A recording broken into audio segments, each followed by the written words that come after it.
I am become death, the destroyer of worlds.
Following the failed Nephilim invasion of the mid-21st century, a victorious mankind expanded throughout the galaxy.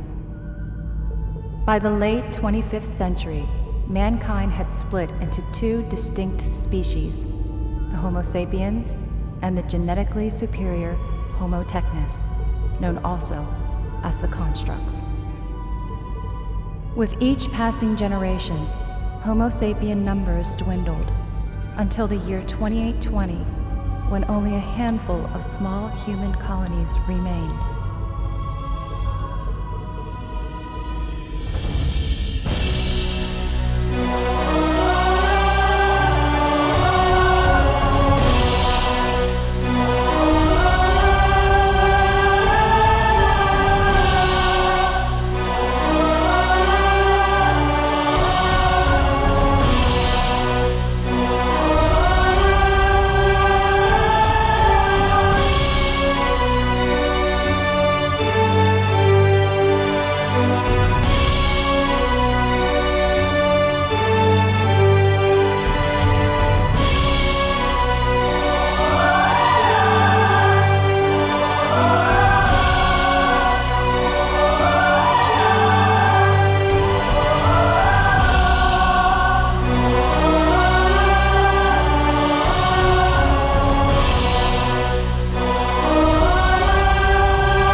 7 years ago.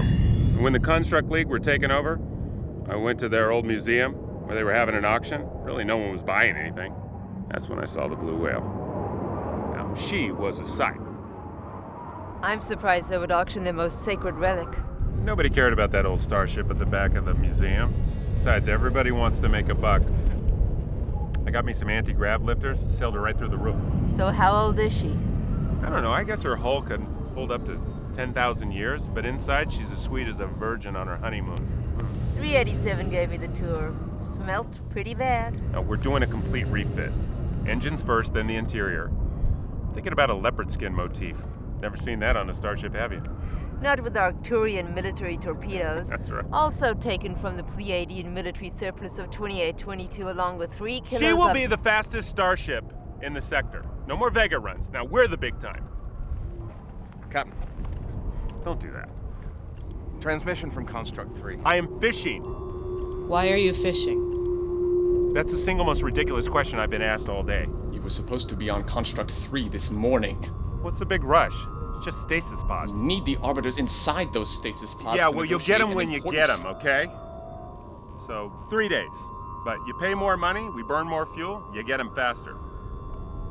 Hey, Raj, you ever let the Reverend get unholy with you? You're referring to sex. You should try it sometime. Be good for you. Make you loosen up, you know? When do we get the pods? 2 days! Fucking constructs. Hey, Durassi, I'm finished the refit. Well, it's about fucking time, fuckity fuck. Let's get out of here. I'm not catching any fish here. I haven't caught a damn thing all day.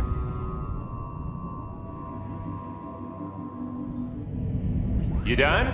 Won't purge her injectors. Blue? She doesn't have Marcus's touch. You should see the relay. She's the only refit mechanic in 60 light years.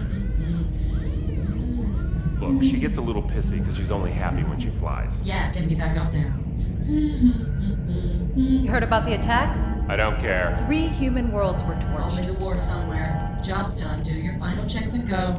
I heard it was the Nephilim, Nepha who? another human hybrid. They added some old alien DNA to their system. Very dangerous. Classified themselves Homo superior. Not interested in politics or half-breeds. Maybe you should be. To the bridge, Captain. That sounded like an order. Sorry. I'm sorry, what'd you call me? Captain, Right, yeah, see, I'm the captain. I give the orders and you follow them. you need... Look, I know I made you look good in front of your clone buddies, but on this ship you It's listen- She-Tac. She-Tac? It's her, and she says that she needs... Well, that's fine. Why don't you patch it through to my cabin, okay? And you make sure you check all the core relays before you leave.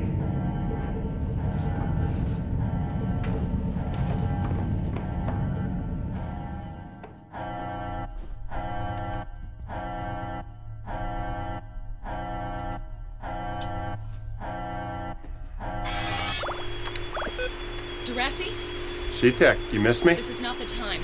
I heard about the fleet crisis. Sorry to hear about Freddy. Tailing me. Wait, where are you? Pleiades 5. A sperm bank? You dumped me because you don't want to make babies and you're hanging out in a fucking sperm bank? Inhuman. They have vaporized everyone. Whoa, what are you An flying? Elite 6 ton. I had no chance to First get you out. gotta be a calm duck. Durassi, I need you. She-Tech. She-Tech?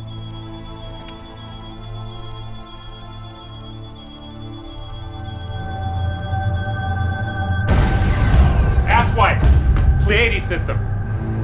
But we have to go to Construct... She needs us. Blue, you ready to go? Engines coming up.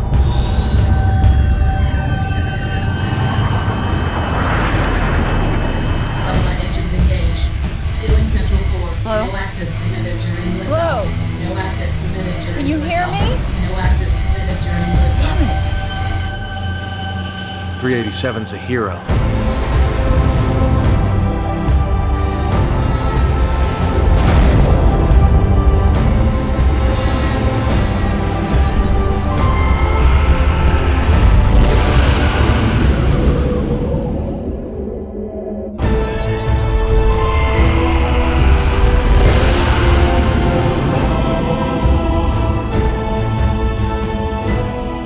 Years in 20 minutes, your best time yet, Blue.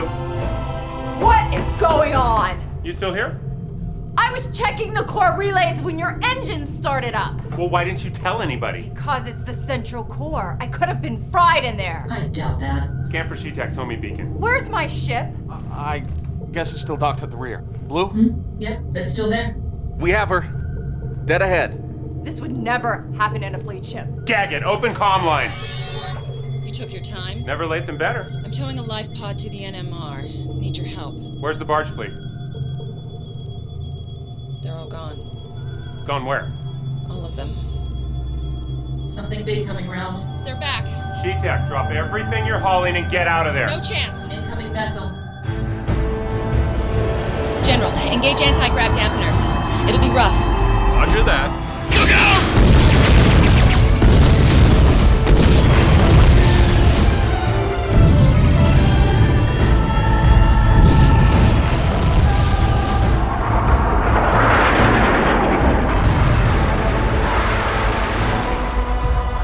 I'm going down.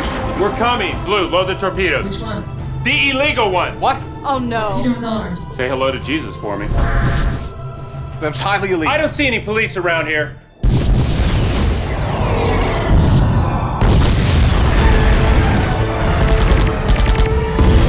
Losing lateral thrusters.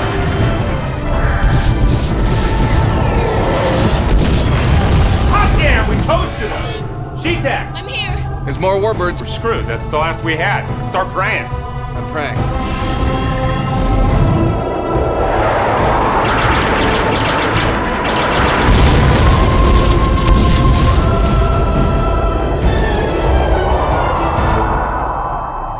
Status. Lower atmosphere with one warbird in pursuit. We're going down there. No way. Yes, way. Not landing on that fireball. What about your Rapier 7? It's a two-seater. Then we land. Not in my lifetime. Override. Degrassi, you promised you'd never do. Sorry, babe. We're going down there. Degrassi, put me back online.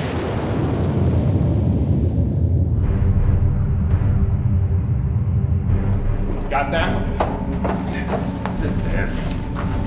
Now, don't shoot unless it's running. Got it. At you. Right. Don't want to add murder to the list. Oh, shut up.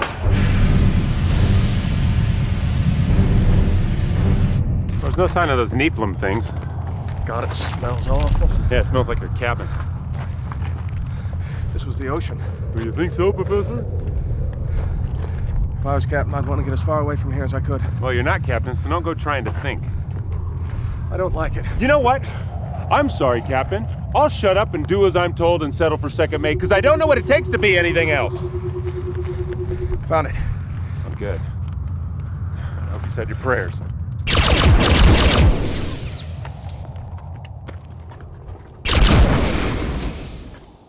Come on, grow a set, will ya?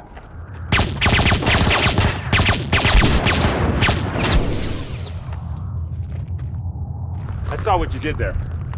What? You pointed the gun at me. I pointed here. Yeah, you pointed it at me.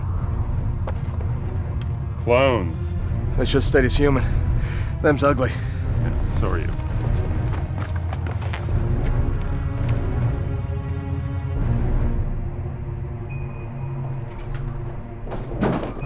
Whoa! We're human! He's not.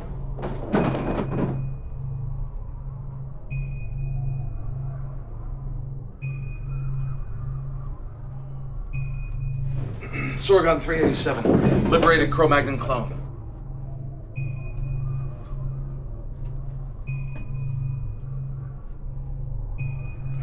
Thought you were all exterminated. Well, we found a little hiding place near Vega. It's not hidden if you keep telling everyone about it. Get your hands off my coat. So, where's She-Tech? Your shuttle pilot, the one who's hauling you out here?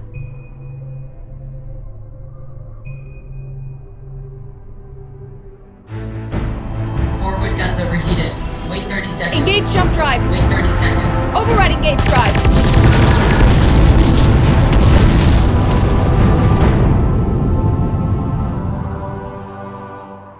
You upset? Get back inside. You hadn't seen her in over 7 years. Yeah. Look, Captain, look. What the fuck do you know?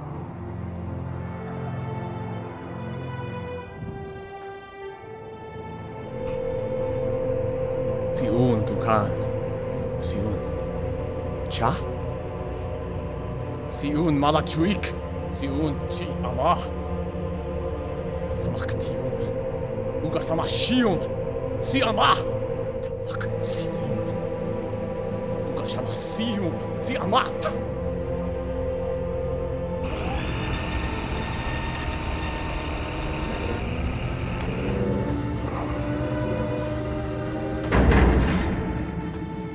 What happened to you?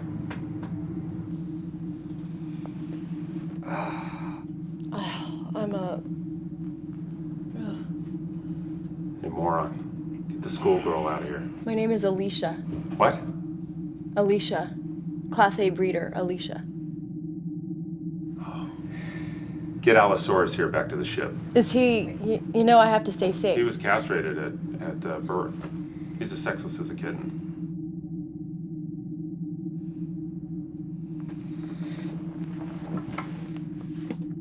Mr. Twinkle. Oh, he nearly left you behind, Mr. Twinkle.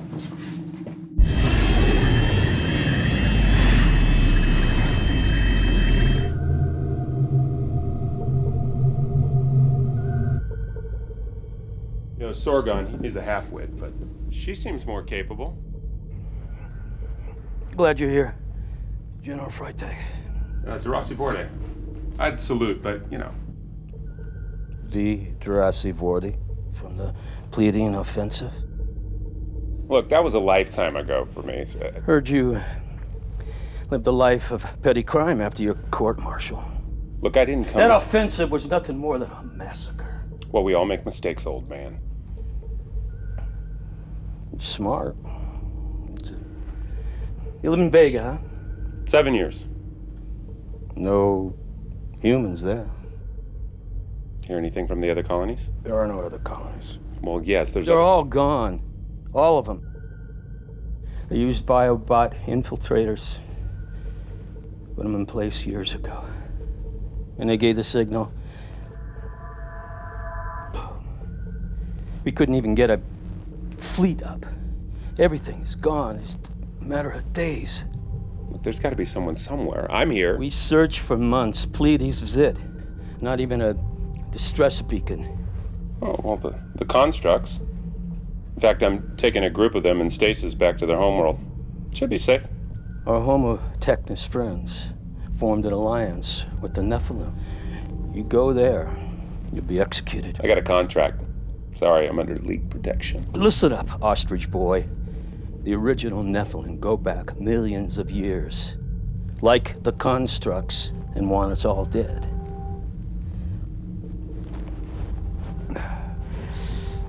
Oh.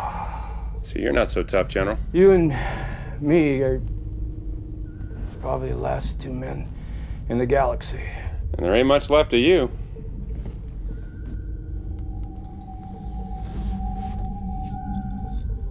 That, Alicia?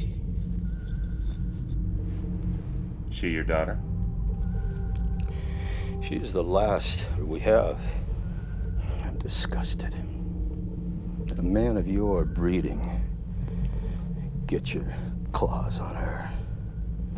But you and her may be... You're hallucinating. You have no choice but to give her a child. Yeah, look, here. First we fight, and then... There's nothing left. The military went first. You regroup and hide. I'll let you into a military secret. Planet Mars. All the illegal weapons from the Liberation War era. Listen, I got 2 rules in my life. I don't bang stupid girls with oversexed ovaries, and I don't go into forbidden radiation zones. You know it's good for you. Yeah, I do. So listen.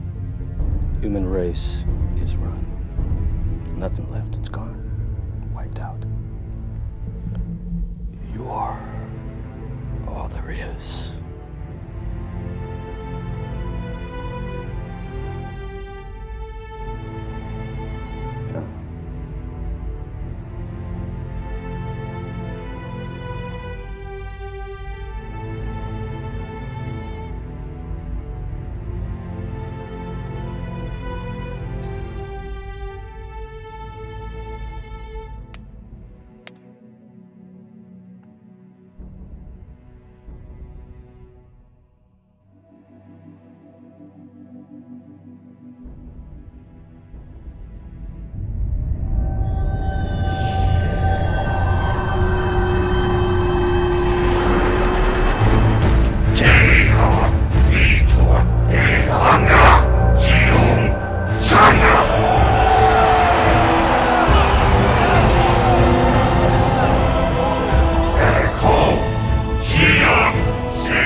Kuma siun duka. Malachuik sima. Palutan morkar. Seuk cha. Seun tuchak maluk. Salok tiom. Ugasawashio. Siama.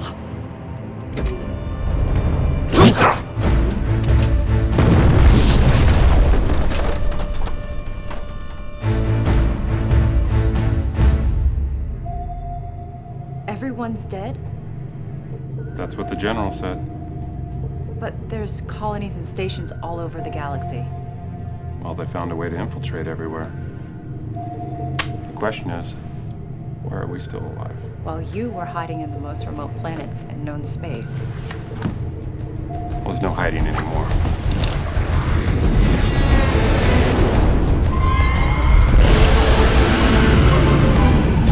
Fucking constructs! Move it, Blue! We're going pretty fast. Why are they not firing on us? We're carrying their people in stasis pods. Cutting us off. Down in the hold.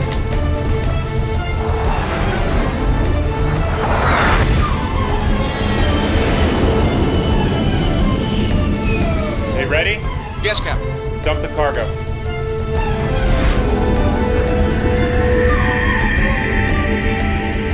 Full reversion to the NMR. No way. Do it! Not through there. We blow the regulators. Manual control.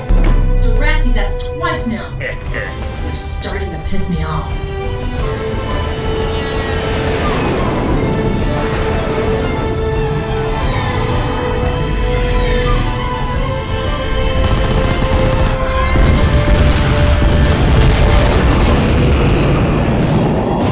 Regulators 3 and 5 are blown. Blue, stabilize. With what? Uh-oh. Hyperspace coordinates. Where? Can I? Anywhere. No. Mars. Not there. Go. We're locked. And engage.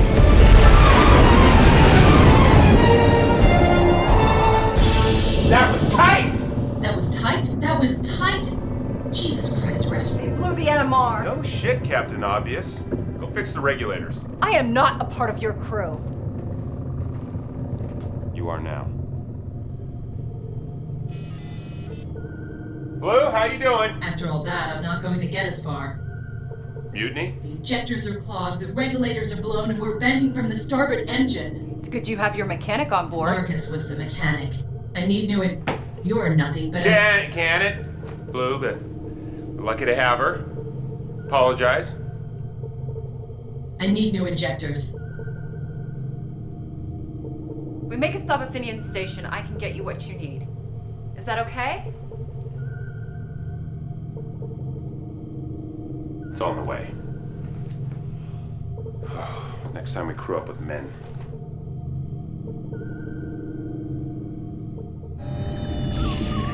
That's every human frequency. But there is this. I hate that song. What does that mean? It says the Homo sapiens scourge has been eliminated.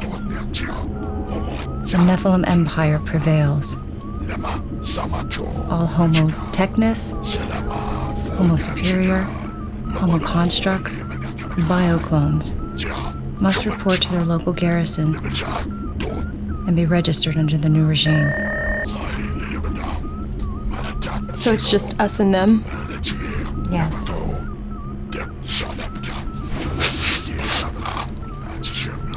And Darasi? Yes.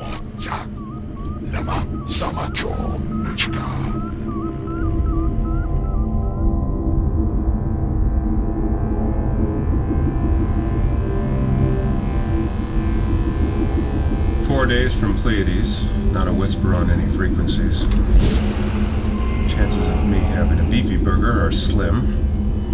I've lost my taste for Georgia Deer. We're seeing construct ships in the distance. We're a day away from Mars. Let's just hope they have a beefy burger.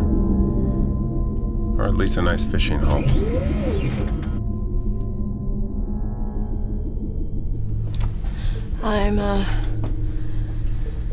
Why does a ship have to be so cold? All ships are cold.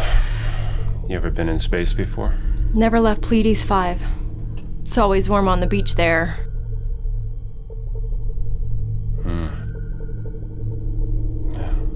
Sit.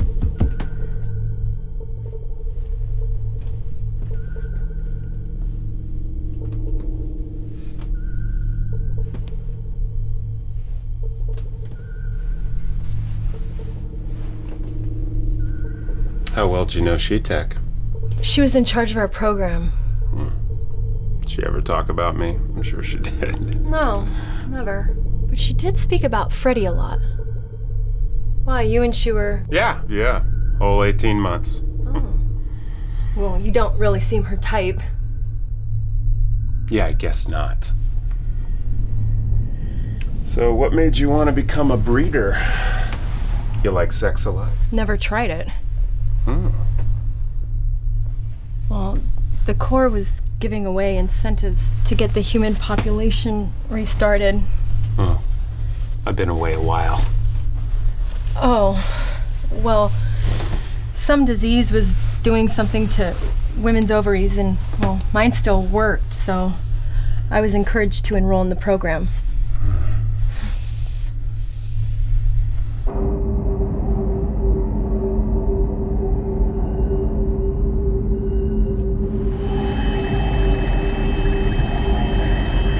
You're a mess.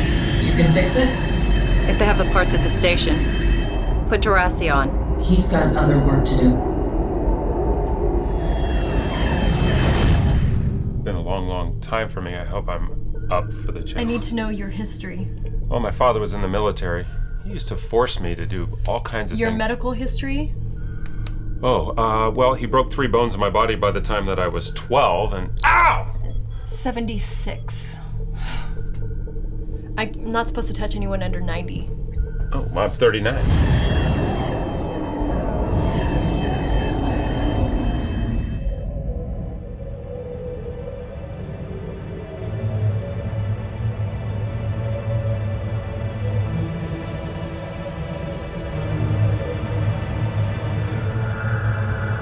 Very nasty.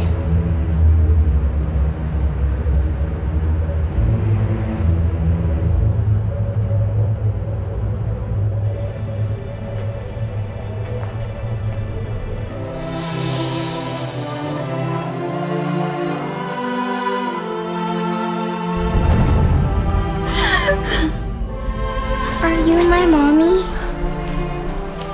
What happened? My mommy's gone. How long have you been here? Would you be my mommy?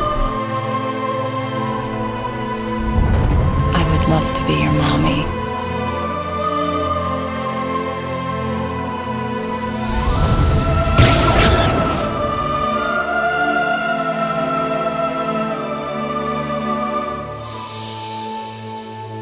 It's just a robot. It's just a fucking robot. Homo sapien, almost die. Homo skip, I'm ovulating. Oh, me too.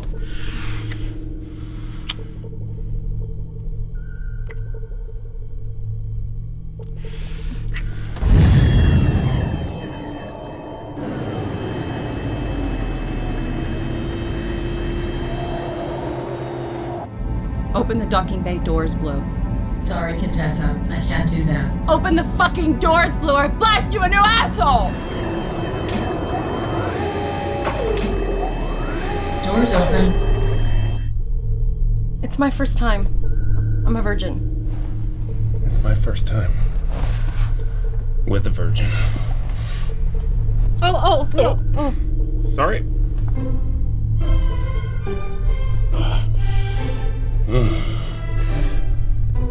Oh, that's nice. Oh, God. Yeah. Oh.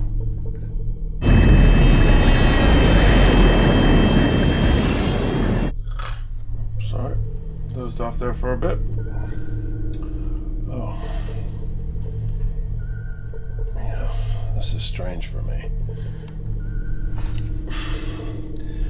I ended it with She-Tag. Or she ended it with me, because she didn't want to start a family. I don't remember.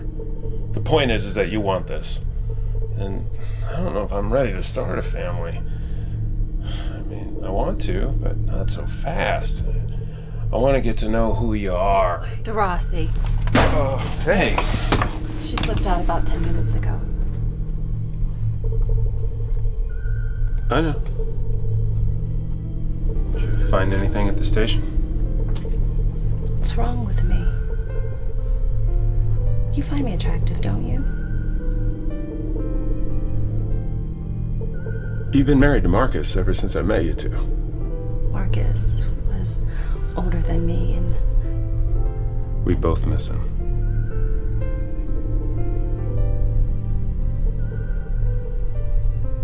I like the feeling of being in love.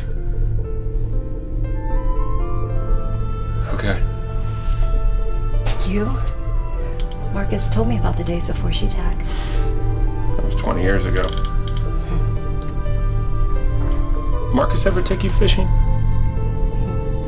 Rintar tournament, 2833. Heaviest Chilean trout. I had 2824. 25.7 kilos. 28 kilos. Your arms are too small. You're skin and bones.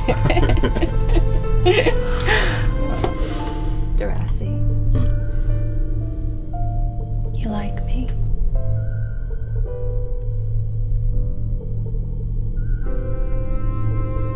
You're one of the guys.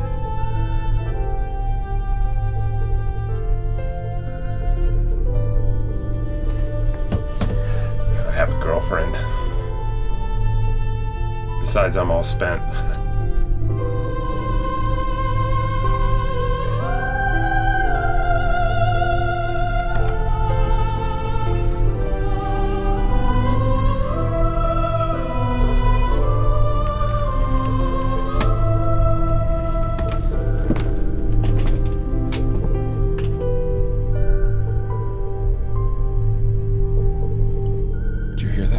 Jesus, DeRossi, she's a mess. Tell her the truth.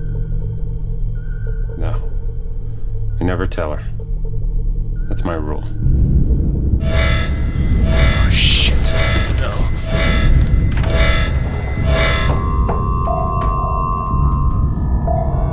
Not good.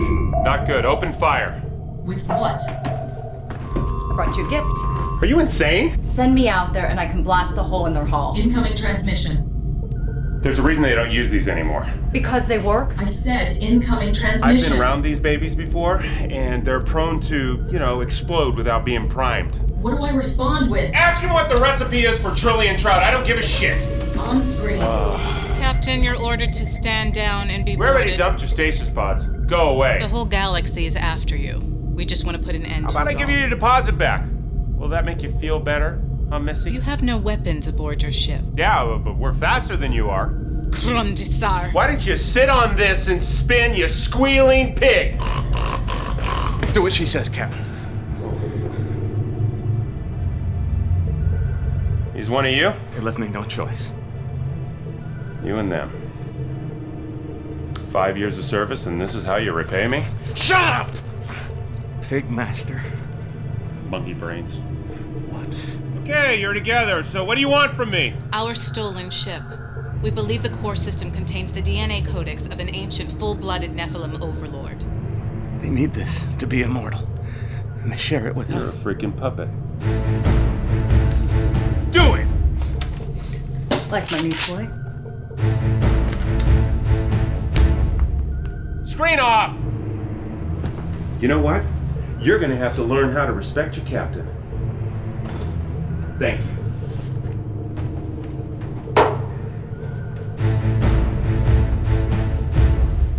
Idiot!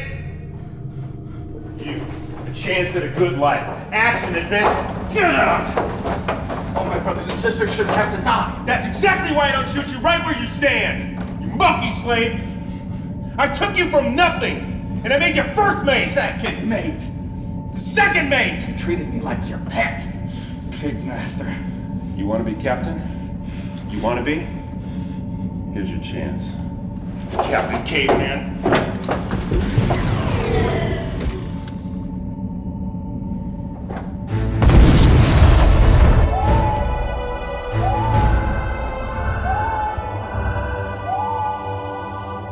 Sorry, Captain.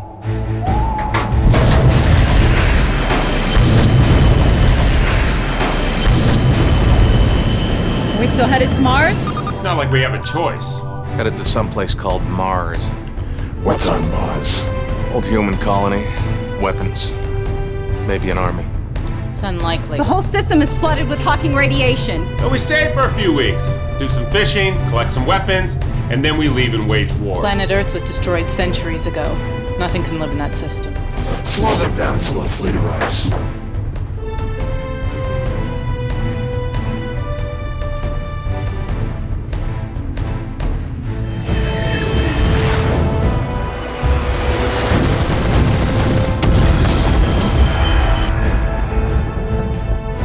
Did you threaten 387 with a tactical nuclear weapon? Oh, hey! Where you been? I was tired. Oh. Don't like this, Captain. We're venting plasma from the starboard engine. Why don't you try igniting the plasma?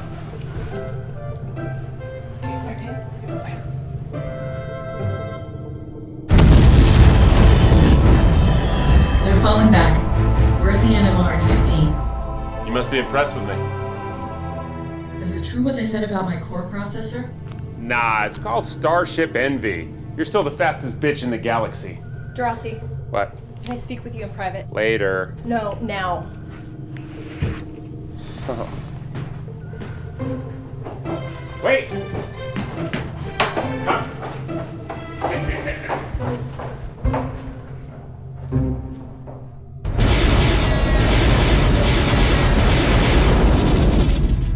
We destroy the ship, we lose everything. Our fleet will be here soon with them satellites. Her starboard engine is weak. Small strikes will eventually crack the casing. She'll be slow and easy to catch. We destroy her, we destroy your planet. Look, if you got a rash or something, it's not me, because I'm clean. Have some Jojo beer. Probably the last in existence. Ooh, it doesn't taste like beer. Yeah, I made it myself. Wow. Yeah. Yeah, last night was pretty special. Well, I was actually expecting a little more fireworks. Well, you got some now. I just don't feel it with you. Well, you felt something. Look, this whole kissing stuff, like you're my boyfriend, it's not what I signed up for. Maybe we should try again. No. Actually, I have a full sample of your sperm stowed away. Yeah, you We do. really don't need to be having sex anymore. I have samples of ovaries and I have Sheetax eggs. I can mix and match, make many different things. We need that for a healthy gene pool. Can you clone Sheetac? Not without a full cloning facility, though. And there's none of those around. Buddy, she's moved on. Drink up.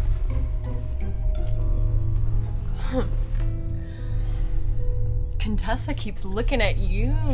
Don't start with that. She's beautiful. You and she really weird. Nope.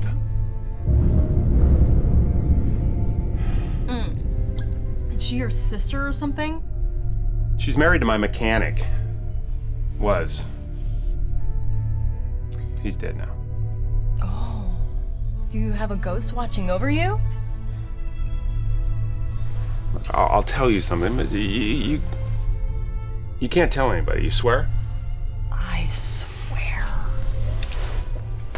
She's a robot. What? Yeah, she was a pleasure model, and he reprogrammed her. She thinks she's human. He programmed her to fall in love and be in a committed relationship. Hey, what are they doing out there? Long-distance concussion bombs. Is Blue always listening? We'll be out of range soon. Was she watching when we were... The lights were off, but I heard it all. Everything. Oh, Darcy. Shut the... Slow down. Too fast. You know, Jurassic. it's uncanny, really. You remind me of someone. She's not a normal AI. Weird. You used a famous person's profile, didn't you? Where'd you find her? An old construct museum. You stole her, didn't you? I liked her personality, but I had to erase her history. You know, girl with baggage, you know. You did what? Nothing. What happened to my old personality? Well, it was, you know, you were too dominant. How much did you erase? Look, you were just a hull and a bioprocessor computer. Some of your parts were only to last 100,000 years. You're lucky I got you running again. Whose personality did you use? This is good. Stop. Jurassic? I use she tags. Oh, I knew it. Her? I had some downloaded memories from happier times. Give me a break. I thought if I fused you two together, you know. You butchered my personality with her. You evolved so much differently. Wait a second. If she's that old, then is she a Nephilim warship? An original? Probably. Nice. Maybe I should go join my family. What are they doing out there? They're targeting my starboard engine. Oh, shit. Come on, Dorothy. Get sober. Blue, keep up the speed. We're on one engine and they're closing. Well, what can we throw at them? We can throw an engine at them. No way. The starboard engine is gone. We eject it with a small detonator, then blow it when they're near. Brilliant, we'll do that. They'll be attracted to it like an alcoholic to a strip bar. Go do that.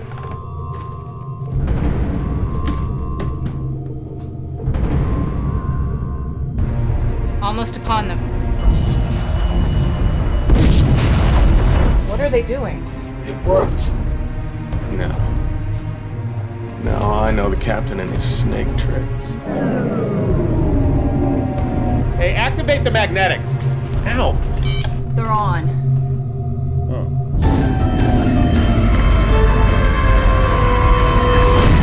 It's coming to us! Shoot it down! Shields up.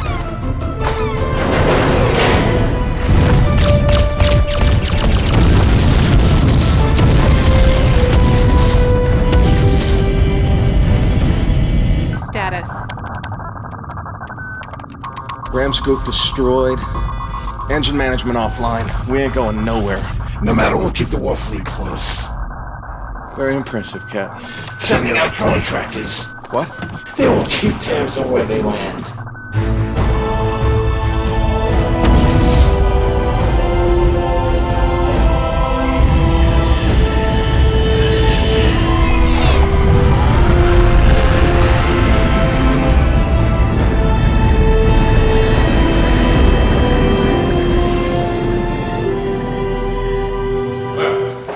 It'll be a landing of sorts.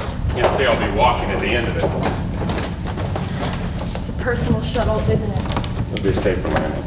You want me to blast the Nephilim warship before we land? And you stay hidden. It's mighty precious cargo you're carrying.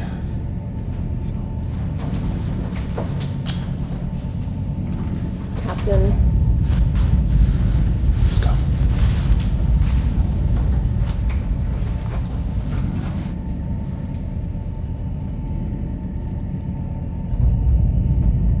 Time's wasting.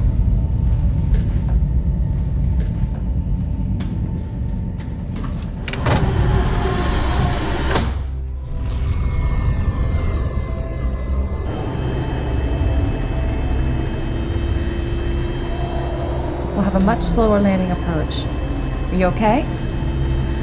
I'm fine.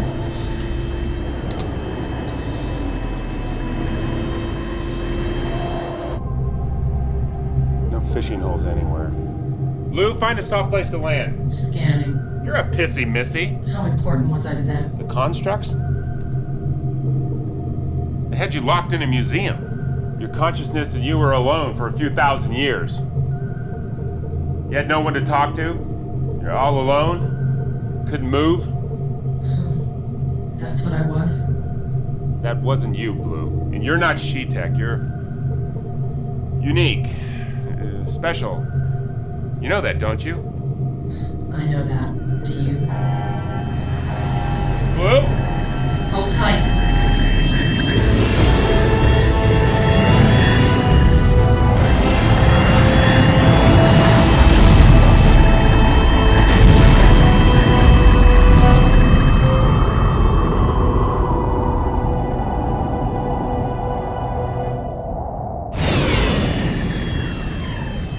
They down? Seem to be. That's not good.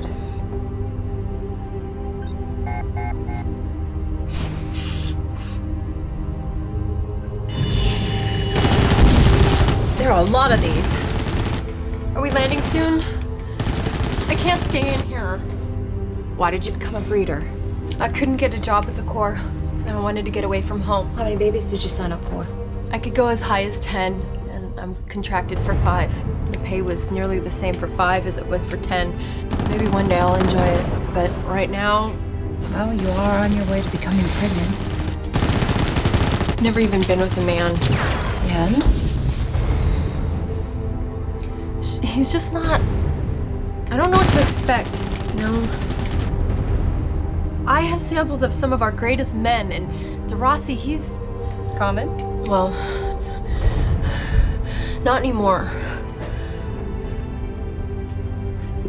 You like him, don't you? Damn. No.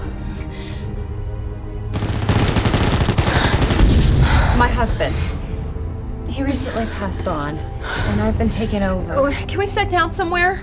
Listen to my story. Your story? That's funny. What do you want from life? I want to settle down with a man who loves me and have a family and... What? Fuck! You shouldn't think that. I can think and feel whatever I want. You have to... Alicia, what are you talking about? You're a fucking robot. What? You're a pleasure model. And your old husband reprogrammed you to think you're human. No, I'm human, I'm certain. Everyone on the ship knows you're a robot, except you. You just think you're a human. No. You can't make babies. I can. I have my periods. I bleed. I get pains. I have cramps. You're a biobot, designed to imitate humans in every way. That's the point. No. DeRossi told me. That's why he didn't want anything.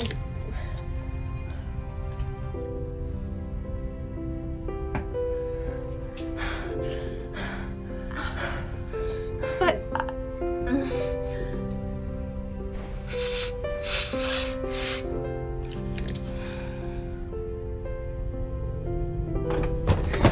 how far from the military dump? 20 miles to the east. How's the air? Terraformed a few hundred years back, but you'll find the air very thin. Hey, this was a nice little gift. Be careful with that. Yes, Mom. DeRossi, What? come back soon.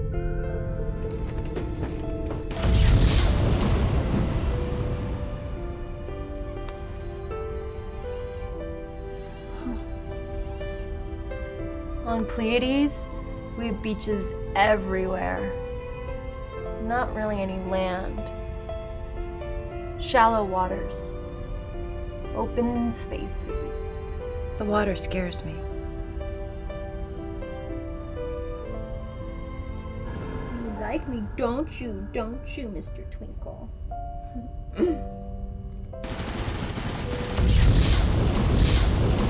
That's the last there is. Mr. Twinkle carries sperm of 5 of our greatest minds.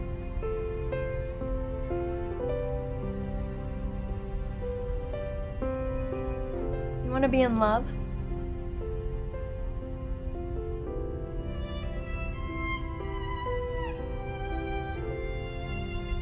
Maybe I'm programmed that way. My emotions are nothing.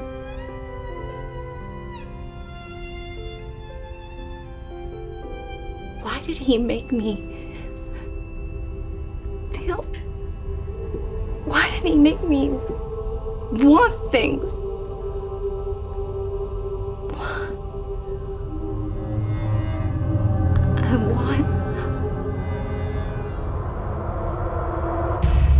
I want to have it.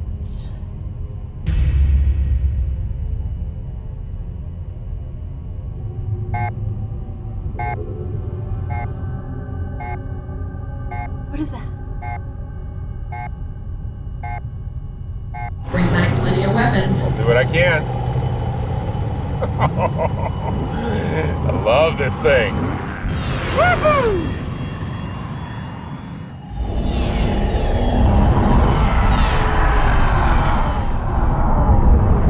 They're here. Can they see us? Of course. They're not stopping. Why'd they do this? Fucking Nephilim!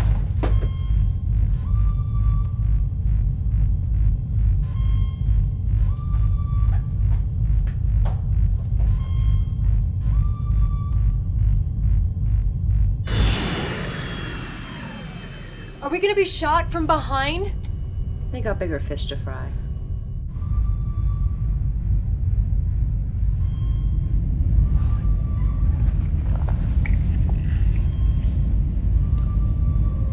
Hello, child. I ain't your child.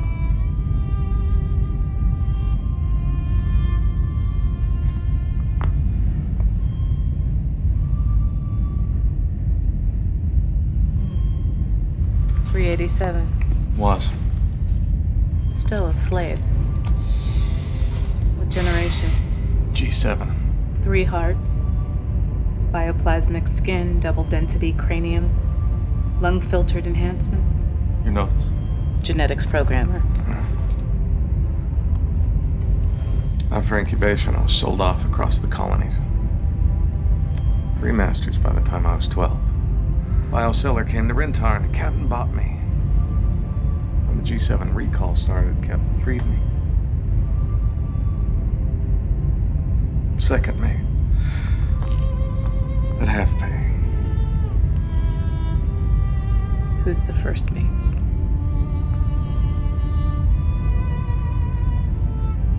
We've known of your illegal colony for some time. If you hadn't housed the stolen ship, Vega would have been torched. I've done things I regret. The captain deserved a lot of this.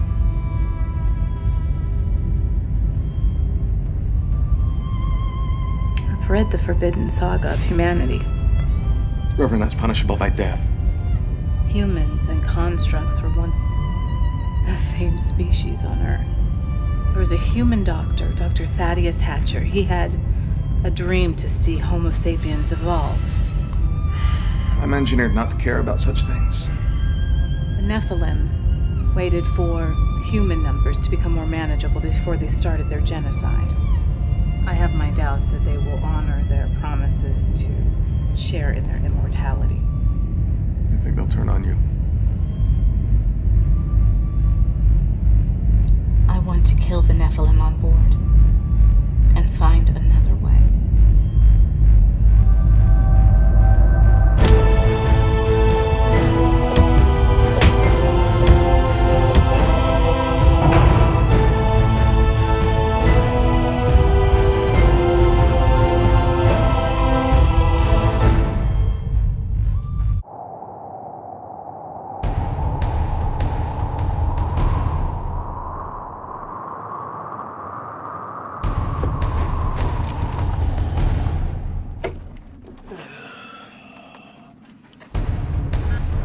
Dead ahead. Easier than I thought.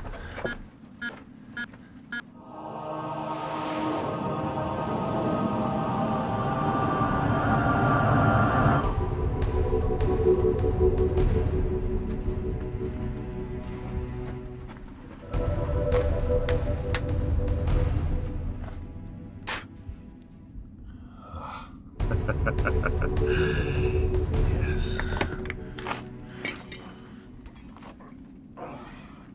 we do? Restart the engines. How? Route the star drive through the maneuvering thrusters. It'll be slow, but we gotta try.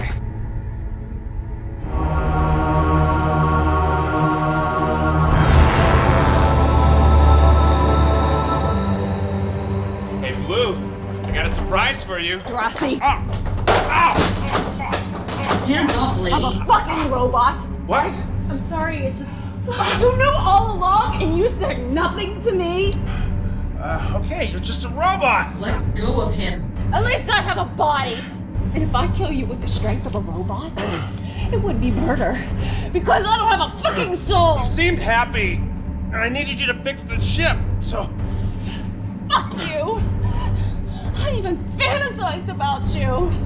Really? About having a child with you and everything. What happened was that... Why'd you not tell me? Why? Marcus begged me not to tell you. Fuck! I wanted to be with you. Everybody wanted to be with you. Marcus gave you ovaries. If I slept with you, you could have got pregnant, and then you wouldn't... And then what? You would have made the robot happy? Oh, heaven forbid we make the robot happy. You got the little breeder here pregnant. Well, that was before there were so many, men around, and it had been a long time for me, so... There is a Nephilim warship about to land. That's fine, we got plenty of weapons here, so... You're gonna need a lot more than that. Fix the whale for me, so... Please. Is that an order? Yes. And if we don't get airborne, we'll all die, right? Yeah, that's the plan. Oh, well, what do I care? Because I'm just a machine without feelings. Trust me, you have feelings. They're here.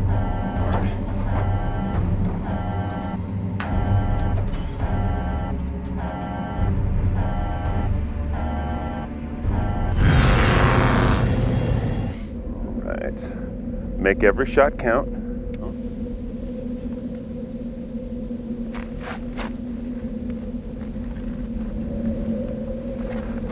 All right. Thanks. Okay. I know you've never seen a Nephilim warrior before. What is that? This is very fucking dangerous.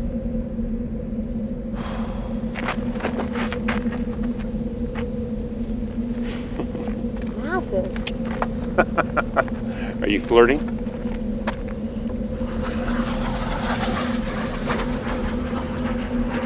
If you refitted me with the new engine casings, we wouldn't have this problem. Did you know I was a robot? Everybody knows. You could have told me. If I was you, I'd prefer not to know. This is your heart and soul. I could end it all for you right now. One false slip. You could do that. And then you live with the guilt. Do you think your feelings are real? Of course they are. We're no different from humans. They have their DNA and its biological programming.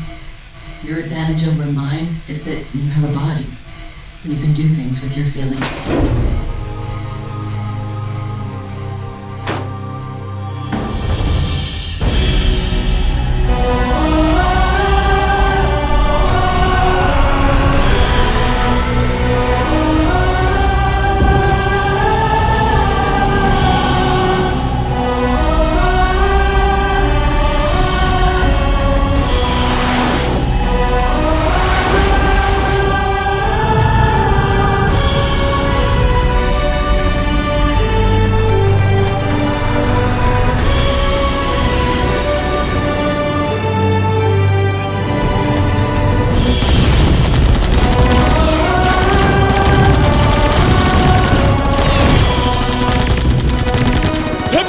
Don't just shoot randomly! I hit 3 already!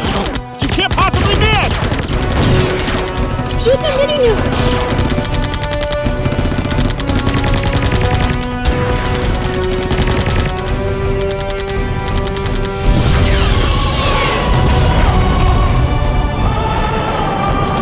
Most impressive.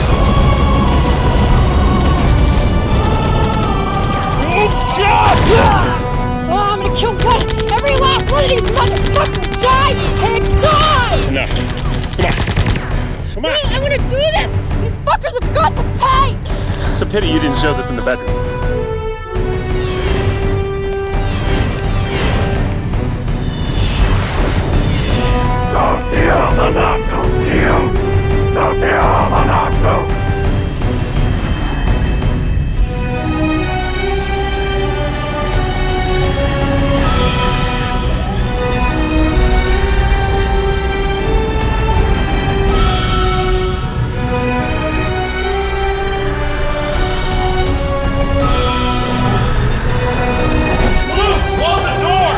No power, Jurassic. Contessa's rerouting. Spear gun! How long? A few minutes before restarting. Can't promise we get more than a few hundred meters up. Plasma's almost gone.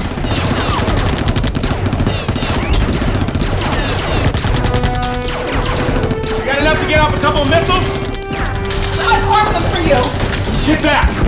Both of you, take the Rapier 7, take it 20 miles east of here to the caves. That way you'll be safe. There's gonna be a lot of explosions coming off.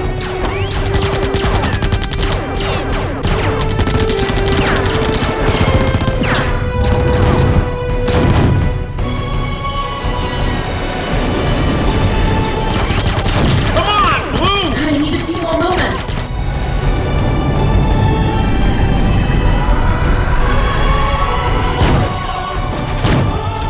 Rerouting plasma conduit. Empty. Close the doors, Blue!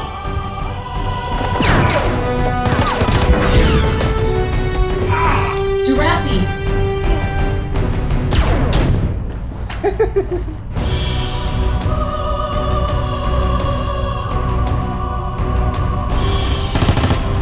Jurassic.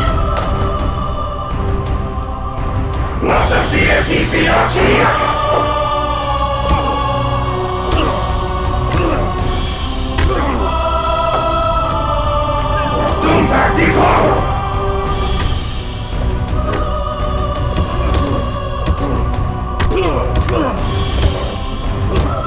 Blue, lift off!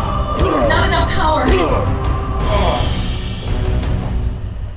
You humans keep us from our immortality. Your species must die. You guys sure are ugly. Sorry, Jurassic. I'm trying everything.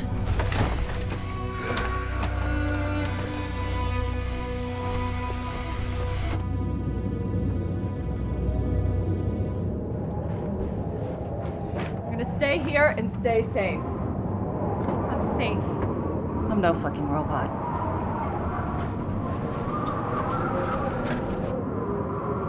Okay.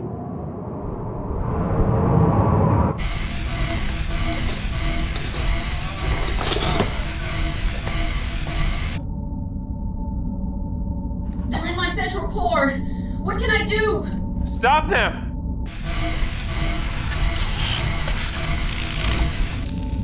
Jurassic. Blue? Blue, you talk to me.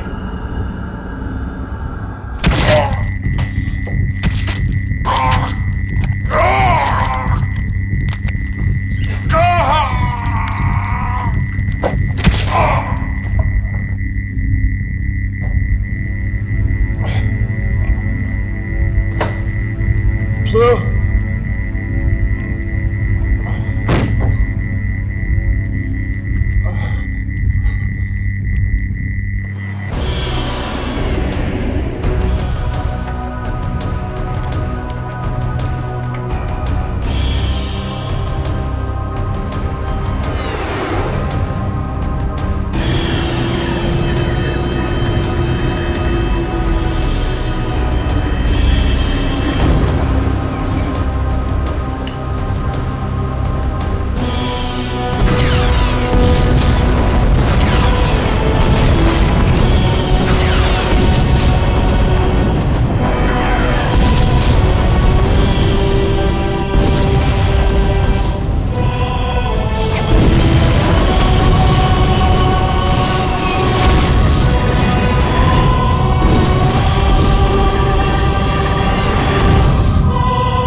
be up on deck.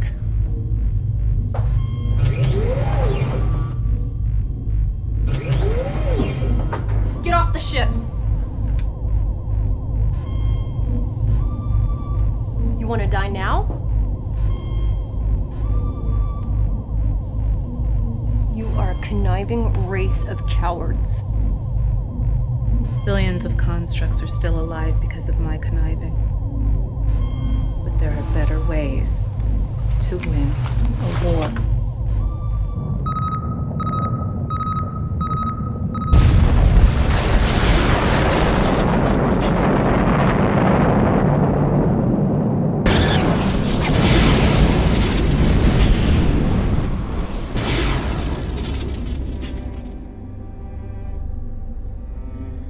Thing about fishing,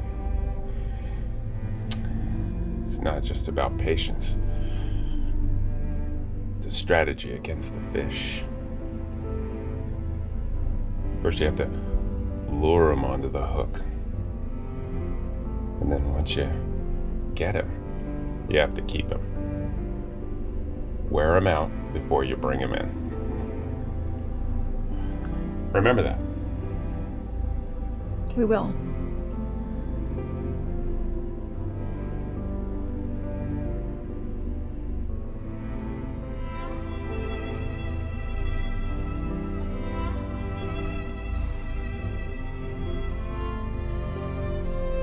I'm too young to have a baby. Well, so am I.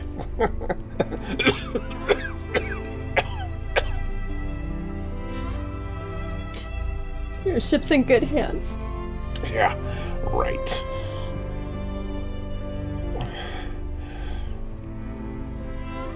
Can you get Blue online? Sorry, Captain. Her central core is intact, but we're unable to wire her back into the ship.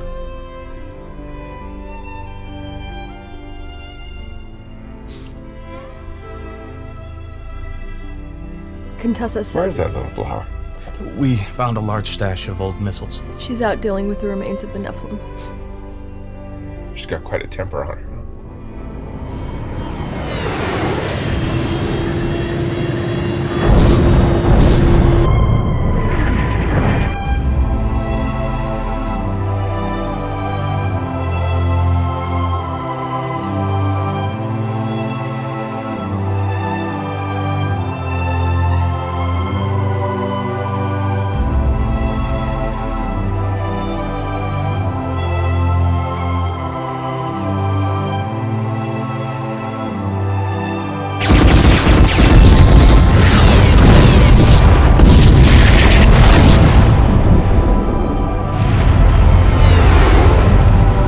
Vector 28, phase 7. Got him locked. Fire.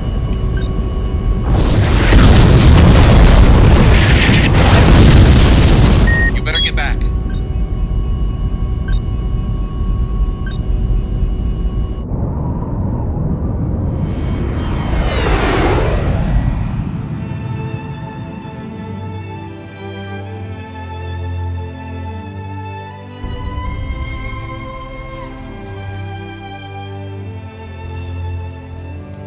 I wish I had,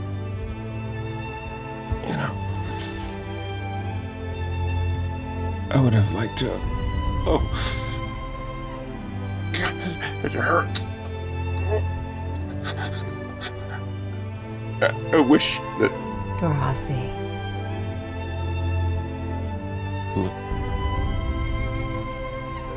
Blue?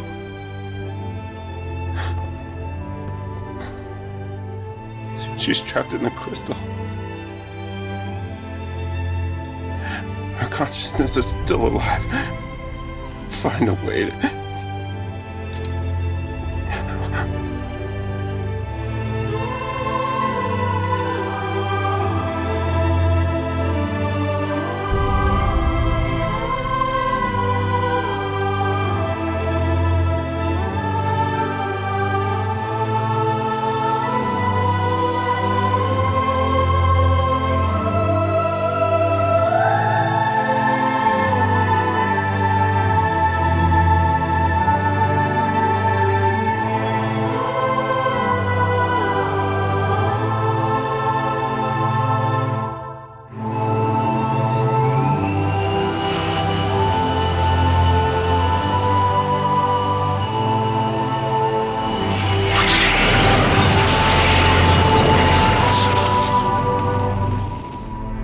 With the loss of their fleet, the Nephilim Empire was left in disarray, but prejudice towards Homo sapiens would continue for years.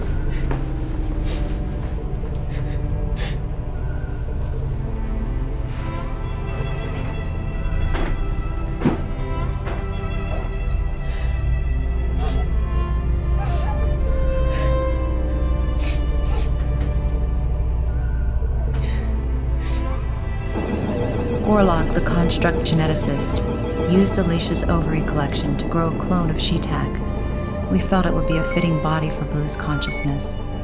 Darasi would have been pleased.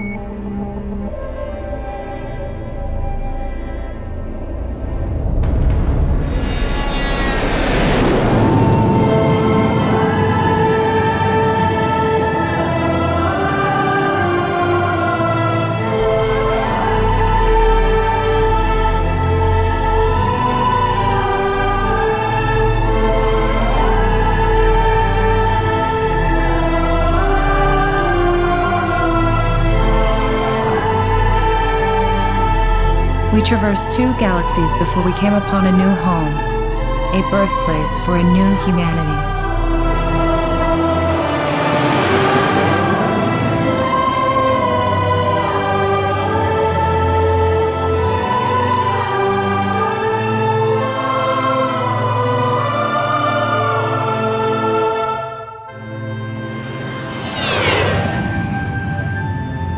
May I upgrade? This is really... Right there, right there. Now you have that. See that nod? It's not done. What you need to do is just listen. Your touch stabilizer has to be all three. Do not touch. Alicia discovered her true calling after leaving 5 beautiful children for me to care for. She never returned to our world, but I always assumed she helped bring down the Nephilim Empire, because within a few decades, they were all dead.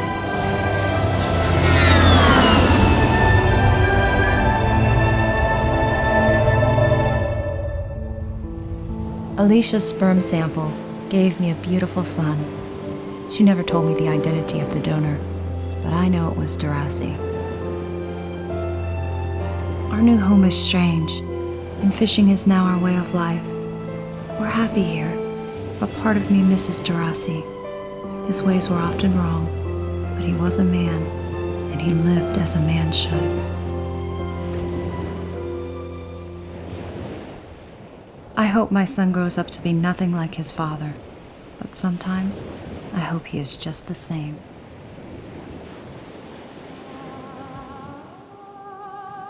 I am become life, the creator of worlds.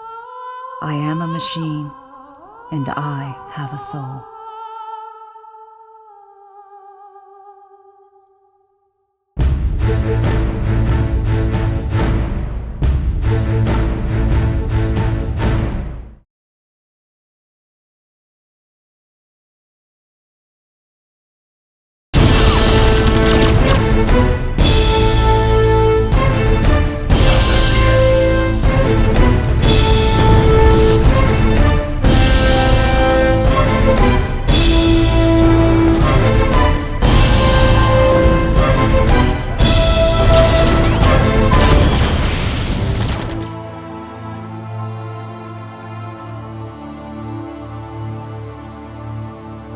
Humanity's End started out in 1994. I'd just written my first novel, The Journey Home, and I decided to write another story about a guy, Darasi Vorde. It was kind of more of a Battlestar Galactica type thing. They were searching for a new home, and they came across the moon drifting in space. They didn't know what it was. They'd heard about a place called Earth, and they investigated it and followed their way to the Earth. And when they got to Earth, they found out that all the Caucasian people had been ejected from the planet, maybe 1,000 years before. There was a big race war, and the Asian and the black people had kicked off the Caucasians from the Earth because the Caucasian people had created a disease that would, was specific to race. So it was kind of a anti-racism story originally. I think it's a very well-written script, and the story is beautiful and needs to be told, and it's an interesting way that they're telling the story. My character has just a lot of, everyday people in him. He's not the normal hero that you're going to see. He doesn't want to be a hero. Bipolar Armageddon was a much smaller, tiny film. We shot that in upstate New York. And also Nephilim, which I guess was the original start of the whole story about the Nephilim. Then Battlespace, my first big sci-fi film that I did, that was shot in Arizona. And we had a pretty small budget, and I think we originally had a huge budget, and it got cut into into almost nothing because somebody went broke at the time. And that was really probably what I considered to be his defining breakthrough into the science fiction field. His previous films were perhaps a little more horror orientated.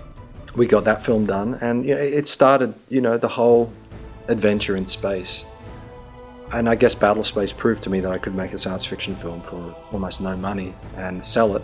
And some people like it, some people don't, and that's fine. It was then that Neil decided to mount a much larger and bigger scoped film with a higher budget, and this became what we now know as Humanity's End. And this was going to be bigger and better in all ways than his previous film.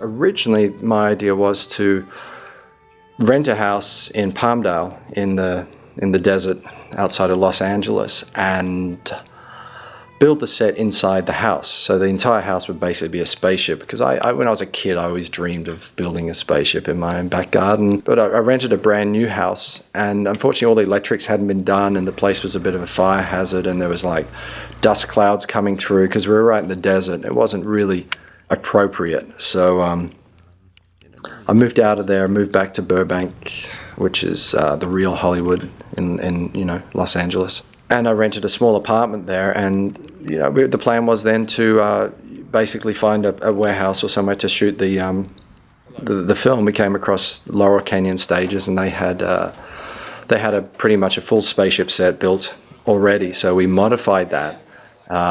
You can see the spaceship set used in other movies. If you go compare all the films shot in Laurel Canyon Stages, you can see ours really had a great look. Obviously that's attributed to our DP, Massimiliano. He really did some amazing things. But when you rent a proper studio, of course, it's not cheap. These were pretty reasonably priced studios. Neil decided that we needed a bedroom set for Darasi that matched the set stages at Laurel Canyon, but something that we could build ourselves and would have 24-hour access to, so that we could take our time shooting the scenes on that set. Neil flew back to Australia, probably to sell another one of his houses to finance the film a bit further.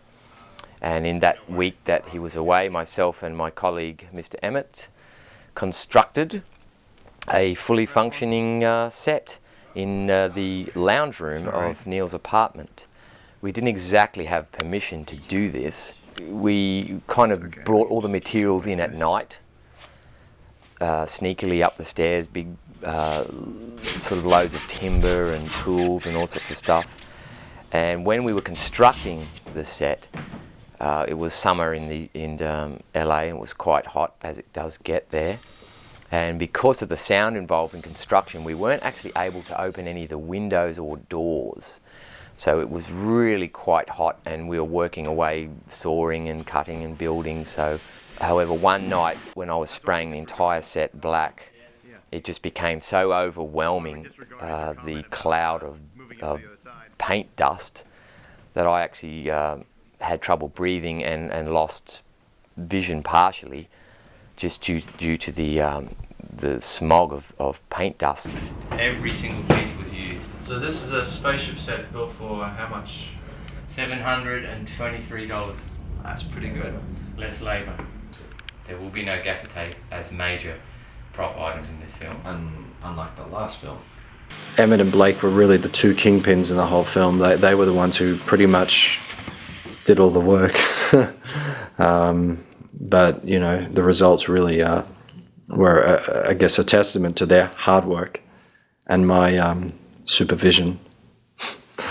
Day 9 of set construction. What appears to be our final day.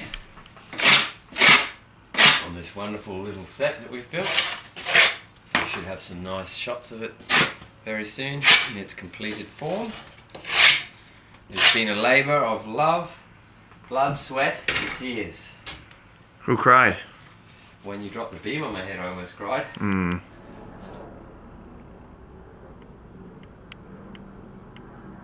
I guess without them, the film just would never have been even close to being as good. These guys saved my ass a couple of times over the years, and again on this film. The two of these guys together are like an army of 100. I was pretty proud of them and pretty thankful. And you walk in, and it's unbelievable how it transformed into these four walls into a real live space cabin. I mean, it was really remarkable that when you walked in, you really looked at it, and it was just, how did these guys do this? It was really phenomenal. It just felt real. It was perfect. The construction of the weapons went along quite well up until the point when I had to actually paint them all black, and due to the previous experience of painting inside the apartment, I felt it would be healthier to take them outside and paint them. But being in a residential apartment complex, this wasn't really possible without drawing undue attention. So I managed to climb up onto the roof of the complex, and that enabled me to paint the items without being seen. However, the second day of painting the guns up on the roof of the complex brought some unwanted attention in the fact that we had several, at one point, helicopters flying over, then circling back, and then they seemed to be hovering a few hundred meters above. And it was at this point I looked down on the roof and realized that I had laid out around a dozen large rifles and a half a dozen small armaments and various grenades, bombs. From a helicopter looking down, this possibly could look like some sort of militia or terrorist activity. So the helicopters tore off at great speed. It was at this point I gathered up all the weapons and basically took them down and hid them under a dumpster underneath the apartment centre, and basically went into hiding in the apartment. And it wasn't long after this that a SWAT team arrived and did a patrol around the area and were knocking on doors and stuff. This brought me back to the incident that occurred in America on the first experience with working with this type of props and hardware in the hotel where we were staying. We were doing some costume tests in the car park, and I was all dressed up in military gear and flak jacket and weapons, and that brought some undue attention. That was just a squad car or two at the time, but this recent incident in LA basically brought a fully fledged SWAT team. Dangerous. There's guys outside the walkie-talkies watching us, management of the building, because they're wondering what we're doing. And they've gotten word of the fact that we're doing a film here. And they will close us down soon, but we kept the door locked. The real challenge was in the Nephilim outfits, which were basically, the order was that I had to put together 4 Nephilim warriors from basically bits and pieces, leftover items from the previous films.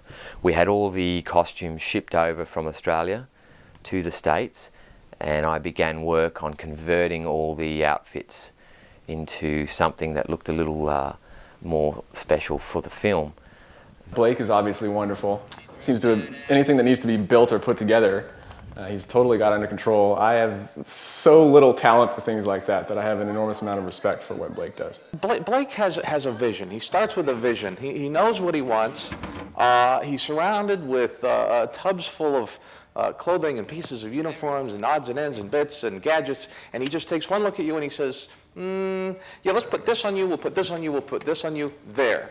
And you think, oh, come on, and then you go take a look, and it's amazing what he puts together, and what he, I mean, this stuff here, we actually dragged a couple of people down out on the street and just pulled clothing off them and put it on me. It was great. Mr. Blakey, oh, he has a piece of my heart.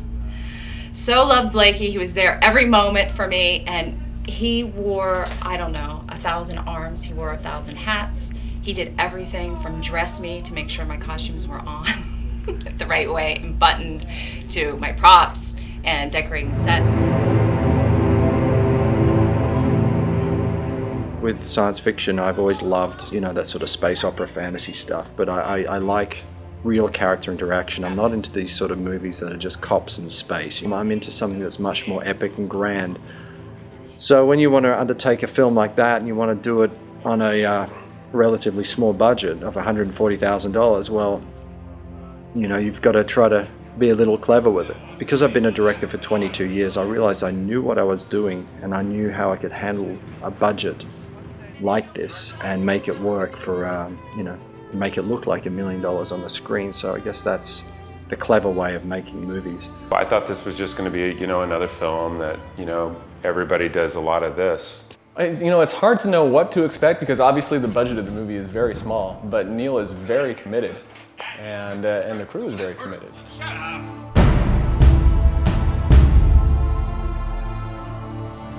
Going on location in the desert was really dusky and hot, but it was such a great experience. It felt like we were on another planet. There were two scenes that were difficult for me. The scene out in the desert was the first scene that we shot when I was fishing. That was the most difficult scene. And that's when that's the scene that actually forced me to go into the character immediately. It was the first scene of the movie they shot. Because there were so many things going on. I'm talking to, it's not Jay Lene anymore, now I'm, Darasi Vorde, where I'm talking to a clone here and a clone there and a half-breed here, and I'm talking in my thing here, and I'm looking at a ship over there, and then I'm talking on this, hologram over here, and I have a relationship that's different with all these people, all within a few pages. And in this case, we were heading into the Mojave Desert. There were times we were heading up into Death Valley, Red Rock Canyon, some quite exotic locations. There was some very hot days out in the desert. Logistically, the film was very difficult to mount. When you're taking a whole group of people out on location, you've got to feed them, you've got to make sure they're comfortable, you've got to have facilities for them. There was a whole support crew we had. James Lacey, and I'd be doing makeup. Just walk past me, guys. The harshness of being out there without the security of having, tents around, because you couldn't put tents up because it was too windy, put us right into character. And, as Darasi, I'm a fisherman, so I'm just out there fishing. Nobody cared about that old spaceship at the back of the museum. Besides, everybody needs to make a buck. Welcome to another day in the desert. We're here in, I don't know where the fuck we are, but it's somewhere interesting, and somewhere in California. And we have permits today. It's the first time ever I've had it's not often I have permits. What's the worst experience you've had so far in this outfit, Todd? I took pieces of rock out of my arm for when I took the first death in the movie. And it was awesome. It was awesome, but I tell you what, a little painful. Air director? Yes, sir. How far are you bringing me up from? Like back here? Yeah. And action. Set here on the little canyon sound stages, the ship, it feels real. It's just gonna look amazing on film. It was big, and you were like, wow, things are really happening. And we got to do some fun shots there, and the lighting got really interesting. And we had a lot of smoke that we had a lot of fun with. Hey, Blue, I got a surprise for you. Ow! Oh, fuck! Hands off, lady. I'm a fucking robot! And Mossy, our DP, was blowing smoke, and we had a lot of jokes made out of that. They even transformed those sets because they were very raw.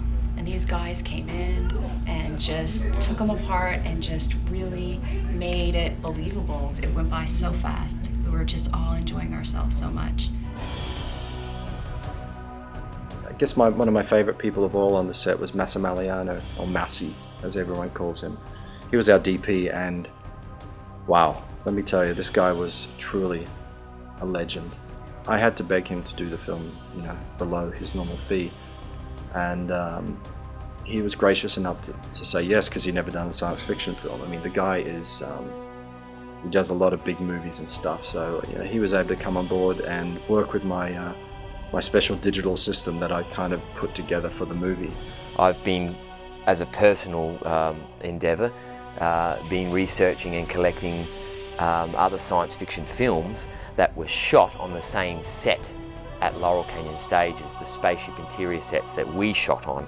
And I can say without hesitation that every single film that I've seen, and it's around a dozen films, they were all shot on exactly the same location, do not stand up to the shots that we achieved that day. And now this has to come down obviously out to the lighting, our DP, our Steadicam operator, all the guys on the crew that made those scenes shine. And then you compare this film, you can see how good a DP he really is, because this movie looks so good. He really understood my style of making films, and he just jumped on board. I mean, this guy was perfect in every sense. To this day, I can't believe my luck sometimes. All the good people I had on the film really means a lot to me, to have, you know, have the respect of somebody like him and have him come on board and say, yes, I'll do your film.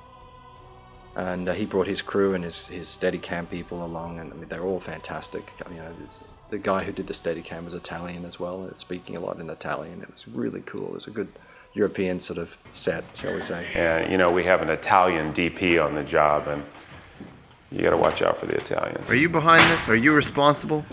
No. He's the smoke machine master. Is this your fault? Yes. Nope. I don't know anybody. No, he needs to say, I I don't speak by. the English now. See? I just walked by. And I saw a bunch of crazy people. You're a pedestrian? Yes. I just got lost. I was asking for a right way to go back home. And where are you now?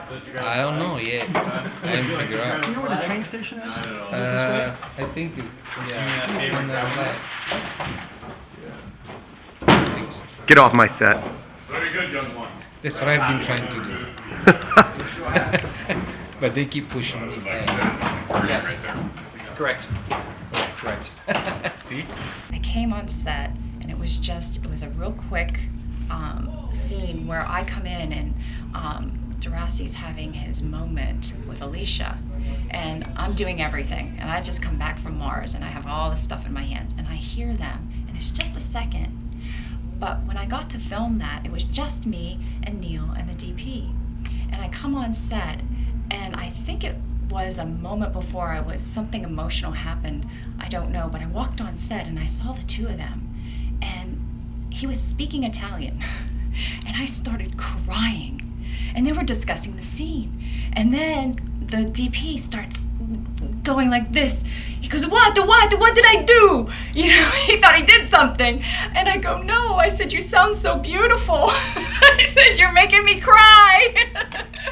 And it was just a very fun, you know, it was very an emotional moment. Just because this is in short how it felt to work with this group. I mean, it just brought so much out of me, so much emotion, so much love.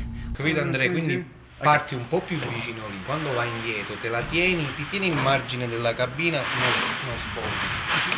E poi le pentusci la vita. Sì, prego. I hope, you know, like an Italian didn't do anything to you. Like, yeah, I hope it's something. No, I love nice. my father. Oh, Maybe good. that's why. Oh, God, okay. Wow. Sorry, Neil. It's okay, it was nice, we appreciate it. Yeah, yeah.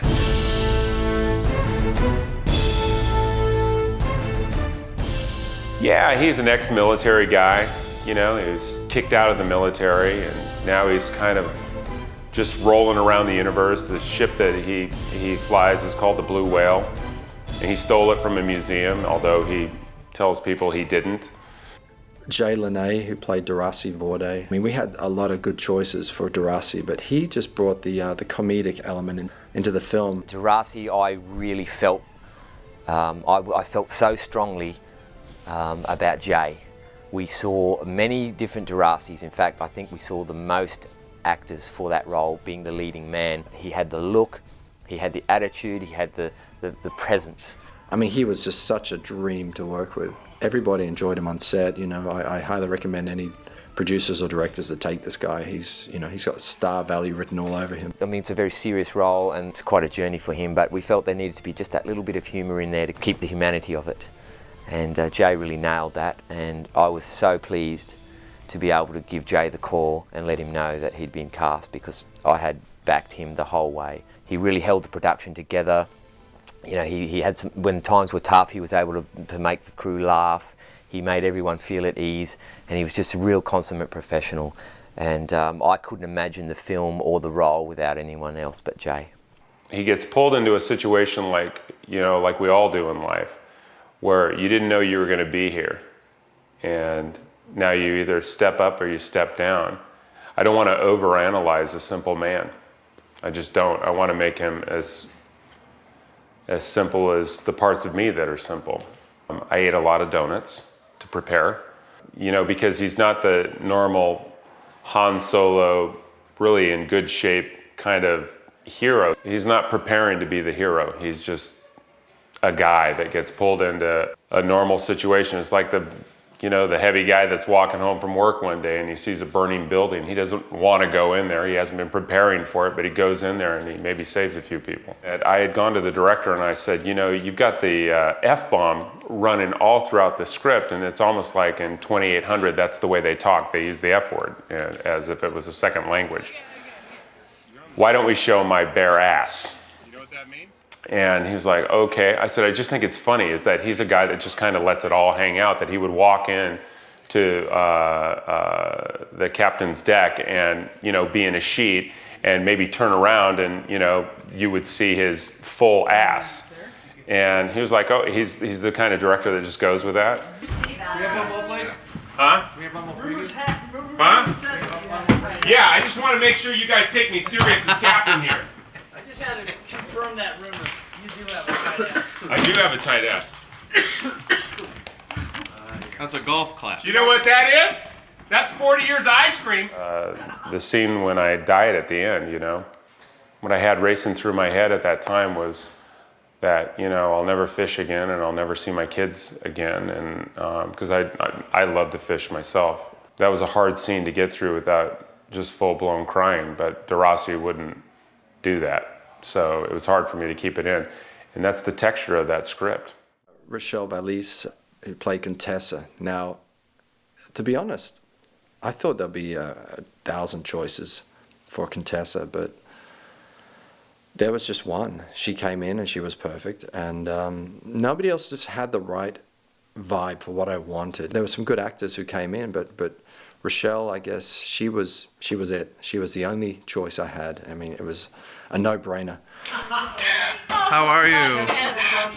Sorry, I just had to fucking come out. Whatever happens, happens, right? You know? But I feel great. Contessa was a very, very tricky role to cast because we needed someone of a certain, someone with certain acting chops. They needed to be able to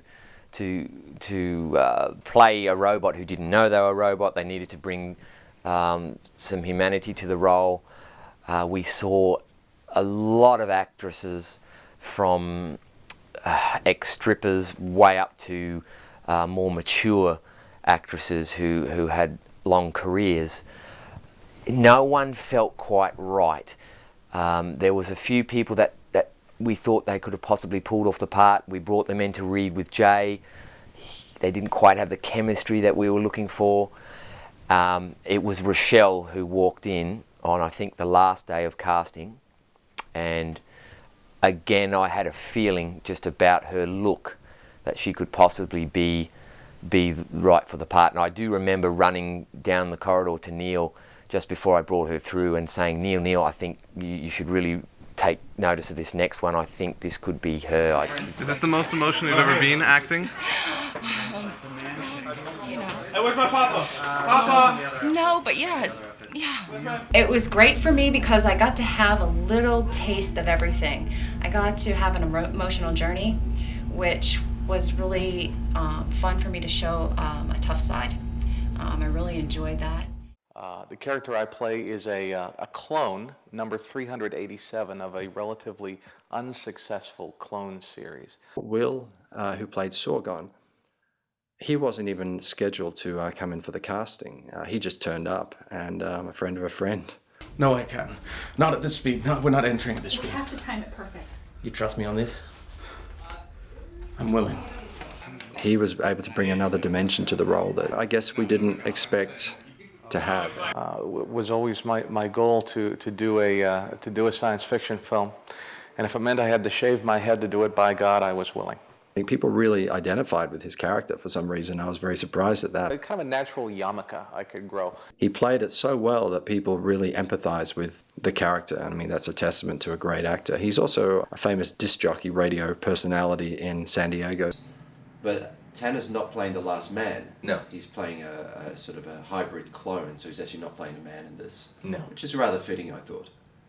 Sorgon has been altered to be slightly less manly, as all clones are when they hit puberty. You have a lot of duos where you have a sidekick who kind of supports the superhero in a way, and this is similar to that. Only Sorgon is blatantly disrespected.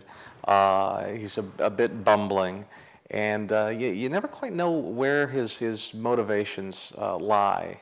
Although he seems loyal to the captain, there are a few twists and turns. Cynthia Ikes, who played Alicia, now she was one of the last people we cast in the film, and I saw her at some acting recital, and she was really good.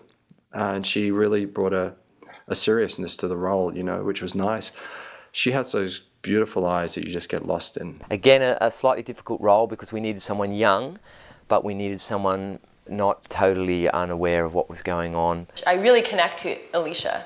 There's so many different layers of Alicia. There's vulnerability, there's humor. I felt that it was a juicy role, and it was good for me, and Neil obviously felt the same way. Instead of going into it thinking, well, Alicia's got to save all of humanity, it's basically like a metaphor, as in, you know, saving myself in a way, and that's how I kind of dove into it. And so, you know, Alicia has many different layers, as does, you know, most people. She, you know, is very vulnerable, has been through a lot. I basically prepared by using as-ifs. If this was a certain situation that was going on in my life, how would I act as if this were the case? So it was very fun to prepare for this role, and I connected with it quite immediately, actually. Kari, who played Gorlock, and you know, a true professional in every sense of the word. She was just so good to have on set. Well, I am Gorlock, and I am a construct. So basically what that means is that many centuries ago I was possibly a human being, is the rumor. But then we had DNA injected into us to make us higher evolved. So if you look at it that way, I am a higher evolved human being. I think, obviously, I'm a great person who is fighting for my people. I've done many things in the past that I regret, but I am also really on a mission to save the constructs. And I've saved billions and billions of lives. Sci-fi and creating a whole world, you can really go with your imagination. So it's not like any other type of acting job where it's basically a whole made-up world. So how do we justify when we're talking and we don't even necessarily know what we're talking about, when we're having a different language that doesn't exist? So it's been interesting to work on that and to make it make sense to myself. So just doing the normal acting research, but it's on, you know, in different galaxies. Hey. Stop! Stop it! 1, 2, 3, 4, I declare some more! We love each other. We love each other. West Hollywood. He looks like that and he's still dreaming. You like that touch? Yes, I am. Good catch. Okay, you want me like this? Yeah, no gay voices. Okay, no. The guy who played the Destroyer, he suffered a lot for the film. And out, get out, out. Action 2. James was a really nice guy who had good makeup people who wanted to experiment. That was the thing. Everyone collaborated on the movie and everyone wanted to experiment and try something new and different. So I guess that was our feeling for the film, was to do something special. This is Peter. She's playing Sheetak and the Blue Whale. Apologies for being late. Sheetak, Peter has the most wonderful voice. She's also a professional voiceover person. Peter Johnson was another one. She was the voice of the Blue Whale and also acted in the film as Sheetak. And, you know, I thought that was kind of a cool thing to have her on board. And then, for those people who don't know that, she actually has an Australian accent, and she was able to disguise her accent for the movie. And that was very cool in my books. The acting technique that I use has a lot of imagination work, so I obviously went back, watched the previous movie. I guess there's a couple of previous movies, but the one that was most recently in this universe called Battle Space, which involves the race of the constructs, which is what I am. And so I got a better idea of where they come from, what their motives used to be. This is obviously, I think, 500 years after Battle Space, but the constructs still exist and they still have a lot of the same problems. So that was the place to start. And then, of course, I had to imagine my own existence prior to this point, how I've come to know the Nephilim, probably through diplomatic negotiations and such things, and how we've decided to turn on the humans, basically, and wipe them out. So trying to get this imagined back history in my mind is sort of where it began. I guess the most striking thing for me walking into the interview was just seeing Neil there in his full rock star glory. And I was thinking, this is pretty much the coolest guy I've ever seen in a casting situation. Most casting directors are not exactly fashionable, so it was kind of a shock, but it was a pleasant surprise when I walked into. He's actually a really good director. There's a couple of days that there were scenes that I felt like I understood, and just a little tidbit of information that he gave to me, I felt like I grew. Because you're supposed to enjoy the process when you're doing this, and this has been the most fun that I've had out of, since I've been back, like 26 films. He is a dream director. He really understands the actor. He knows how to communicate to the actor. He knows exactly the perfect balance of what to say and how to let the actor still have, some sort of creative control. True story, best crew I've ever worked with, best director I've ever worked with. In fact, I'm going to kiss everybody on the mouth when I leave this project. I really did traverse galaxies, really, because working with him, you don't need a spaceship. I've been on many, many, many sets, and Neil really knows how to just run it. Everybody here is so happy to be here, and he's just a joy to work with. Neil is great to work with because he's so enthusiastic about what he's doing. It's obvious that he's having a great time, and he just encourages you to have a great time. It's the best experience, and I hope we get to work together again. It's been fantastic. And the great thing about working with Neil is he knows when to direct and when to pull back and let things just create. And the good thing is he's letting me like improv a little bit here and there. In fact, he encourages it. Very, very talented, and seems to know exactly what he wants and has a clear vision of what it is that he wants. And I'm really, I feel fortunate to be working with him. Neil is amazing to work with for a few reasons. I worked with a lot of directors, and the thing about Neil is he gets both aspects of, a lot of directors are very technical, but maybe not so savvy when it comes to the acting craft itself. Some directors come from an acting background, and they don't always know what they want as far as getting a shot. And Neil knows it all. He's extremely multi-talented himself, and he's very generous to the actors as well, in that he understands what it is to try and find those moments on camera. And he guides, he gets what he wants, without pulling you out of the moment. And he's very, very good at that. I think he has a huge. I mean, I know he's done a lot of directing, but he's only begun to do what he's capable of. He's actually amazing on set. Okay, I'm going to tell you just a few simple things. It was fun and it was free. Neil didn't bog you down with directing you or over-directing you. He gave you such a freedom to allow you to explore whatever it is you wanted to explore. And then together, we all shaped it. And it was really quite phenomenal how that happened. So it was like magic. There was the whole shooting day where he wore no pants, which was odd. He didn't look bad in a little skirt. But, listen, he's a creative guy and he wants to do things his way. That's all right. This film was made with the belief that good filmmaking is made from the heart, and I hope people can see the difference between a film like this and some of the other low-budget science fiction films that are just done for money. This wasn't done for money. This was done because we wanted to make something that was special. I guess I wanted to make the type of film that I want to see, and that often is not made.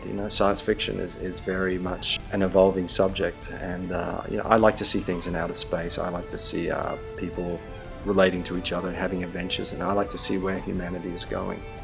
So we took a lot of risks and tried to do something a little different. If you watch this film a second time, will it teach you something? People get a lot out of the movie when they watch it a second and third time. That's what I like about this movie. It's more. There's more layers to this film than what it appears to be. It's not a shoot 'em up type movie. It's not a cop in space who's trying to hunt the killer on the spaceship.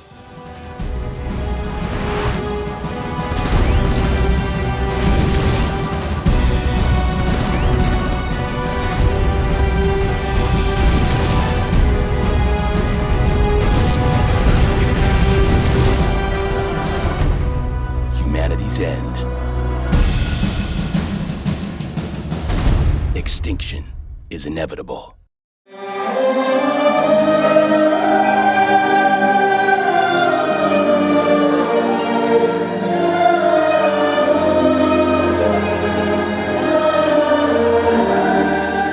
cool thing was one of my favorite people in the world, Uta Ehrenberg. She basically brought in her ex-husband, Nettie John Cross. For those who don't know who Nettie John Cross is, he's one of the big rock stars from Europe. Nettie's talent comes from when he was young. I think it was instilled into him as a 6-year-old boy. His parents, I think, were forcing him to make music. His mother and father were just into the classical world, and from this point, he stepped out towards the rock and the heavy metal side of things. But his roots were always classic, and so it was great that I could sort of bring him this project. And it basically brings him back to his childhood, I think, a little bit. Bin mit 7, habe angefangen Klavier zu spielen, habe 10 Jahre Musikschule. Meine Mutter ist Opernsängerin. Ich bin aufgewachsen in so einer Familie, die klassische Musik macht eigentlich. Und für mich ist das eigentlich nicht schwer, sowas zu machen, auch wenn es schwer klingt. I first met Nettie and it was strange. The first time I met him, it was we just connected in a second. And I don't connect with many people. I was a big fan of his music, actually. It was more, hard rock, sort of heavy metal stuff. And then sometimes it was more like the big Disney music and stuff. But it was always commercial music with singing and stuff you hear on the radio. And he sort of, not pushed me, but he kind of kept saying, I should do the music for your movie. And Uta, his ex-wife, who's his manager, she kept saying, oh no, he would be perfect. And I thought, he does rock music, why should he do this? Ute Ehrenberg hat, auch meine Managerin, hat mir das sehr gut vermittelt. Das ist das Resultat von dem. And then it just came to the point, she says, oh, really, just try him. I said, okay, I'll try him. We'll see what we get. And, I've worked with some really good composers on my other films, but my God. Es ist eine perfekte Entscheidung. Ich bin sehr glücklich, mit Neil Johnson zusammenzuarbeiten. Es macht mir einen riesengroßen Spaß. Es ist sehr professionell, die Arbeit. Und ja, das Gefühl ist bei mir total auf einem hohen Level und bin sehr glücklich. Also ich gebe auch alles. ist eine gute Chemie, mit ihm zusammenzuarbeiten. I had expectations maybe of about this level, but in reality it was here. Too much, ja, zu viel eigentlich. Ich wollte in den Film eigentlich viele verschiedene Parts einbringen, musikalische Parts einbringen. Ich wollte eigentlich eine Tiefe drin haben, eine sehr, sehr, sehr weite Tiefe. Da auch der Film sehr viel Tragik hat. Der Film hat eine sehr große Weite zwecks wegen dem Universum, logischerweise. Es sind Kampfszenen, Kriegsszenen, es sind Todesszenen und Liebesszenen. Also die Musik für den Film zu machen, war ein Riesenanreiz für mich, da wirklich alles drin ist in dem Film. Und das ist perfekt eigentlich für einen guten Komponisten oder für einen Komponisten, der sowas machen will. The problem I had was when he did the music, the film visually looked a certain way, and he did the music in a special way, and it just made the movie look so big. So I had to change half the effects, and I made more shots, and I ended up making the movie much bigger in a visual scale because the music was so big. I had to lift the rest of the film up to this level. It's emotional. It carries the feeling and the heart of the characters in the film.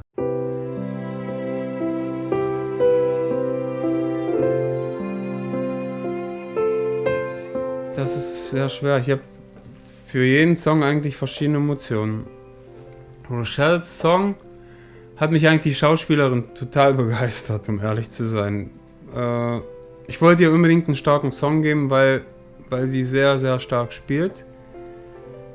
Und ja, ich habe mir das Bild angeguckt und habe einfach drauf losgespielt. Einfach mit Klavier, so habe ich den Song angefangen und ja, das ist dabei rausgekommen. Einfach nur ein Gefühl.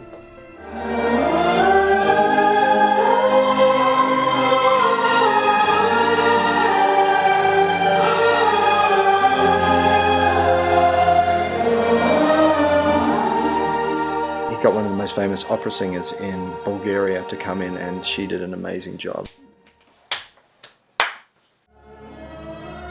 Uta, his ex-wife, she'd been there when I was writing the film, she'd been there on the shoot, she was also there during the post-production, and then she sung on the soundtrack as well, and you can hear her voice so many times, and it's really special. It really created a mood in the film. She was on set every day and was even doing up people's hair and doing all sorts of little things on set. Are you getting all this on camera? You like it, huh? I like it. I know. You're all of a sudden my favorite hairstylist. And then in post-production was invaluable with the feedback and even, as I said, with the music, helping compose the music and get the music produced. Ich möchte noch einige Worte sagen zu Utes Stimme, die ich super, super gerne einsetze. Also ich glaube, das ist die schönste, sanfteste Stimme, die es auf der Welt gibt. Für bestimmte, sehr sanfte, schöne Stellen gibt es nur eine Stimme, das ist Utes Stimme. Ich habe Mira, die Opernstimme, für Chöre, für die Bombast-Sachen eingesetzt, aber Utes Stimme ist wie ein kleiner Engel. Der fliegt und fliegt und fliegt und deine Fantasie anspornt, um zu überlegen und wie ein Vogel zu fliegen. Ja, also die Chöre sind verrückt, die Chöre sind riesig.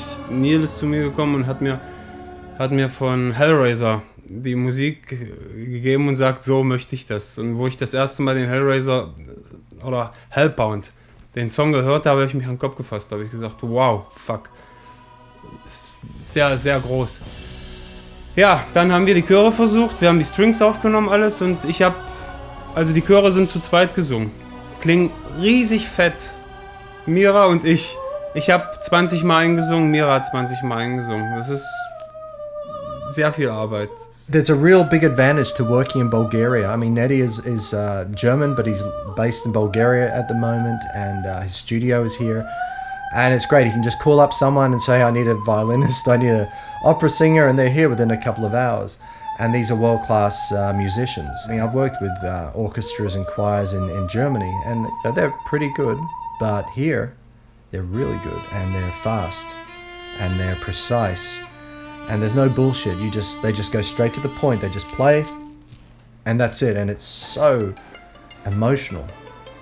and it's not like it comes out of a machine or anything. These people, when they play and they perform, it's from the heart. I think one of my other favorite bits is when we have Uta's voice in there many times. For some reason, she's got this voice that just breaks through the music, and you can always hear her in the voice, and she has this low to middle harmony that just comes through. You've got the high opera voice, but then she comes in and it just gives us this texture. Aber in Bulgarien sind, oder besser gesagt in meiner Stadt, wo ich das Tonstudio habe, ist ein gutes Symphonieorchester und ich habe die Musiker schnell zur Hand. Also ich brauche wirklich, wenn ich abends sitze und den Song einspiele auf dem Keyboard, brauche ich den nächsten Tag die Leute, die kommen und das sofort einspielen. Ich habe keine Zeit zu warten. Und deshalb habe ich hier auch das Studio gemacht. Ich habe die Leute schnell zur Hand. Es geht von einem Tag zum nächsten. Um Filmmusik zu machen, muss man sehr schnell sein. Man hat unheimlichen Zeitdruck. Man muss wirklich sehr professionell arbeiten, sehr schnell arbeiten. My favorite piece was with Rochelle, the actress, playing Contessa. And you can just see, the music tells you what she's thinking. Wo ich den Song gespielt habe und ich habe die Szene gesehen, sind mir selbst die Tränen gekommen. Also es ist selten, es passiert eigentlich wirklich selten. Aber bei dem Song hat es mich eigentlich gut getroffen. Ja. Ein Komponist erzählt eigentlich, er kann nicht erzählen, wie und was er schreibt. Es ist eine ganz bestimmte Art, wie man was schreibt. Erklären, schwierig, es ist wirklich schwierig. Man setzt sich hin und schreibt. Man hat's oder man hat's nicht. Fertig.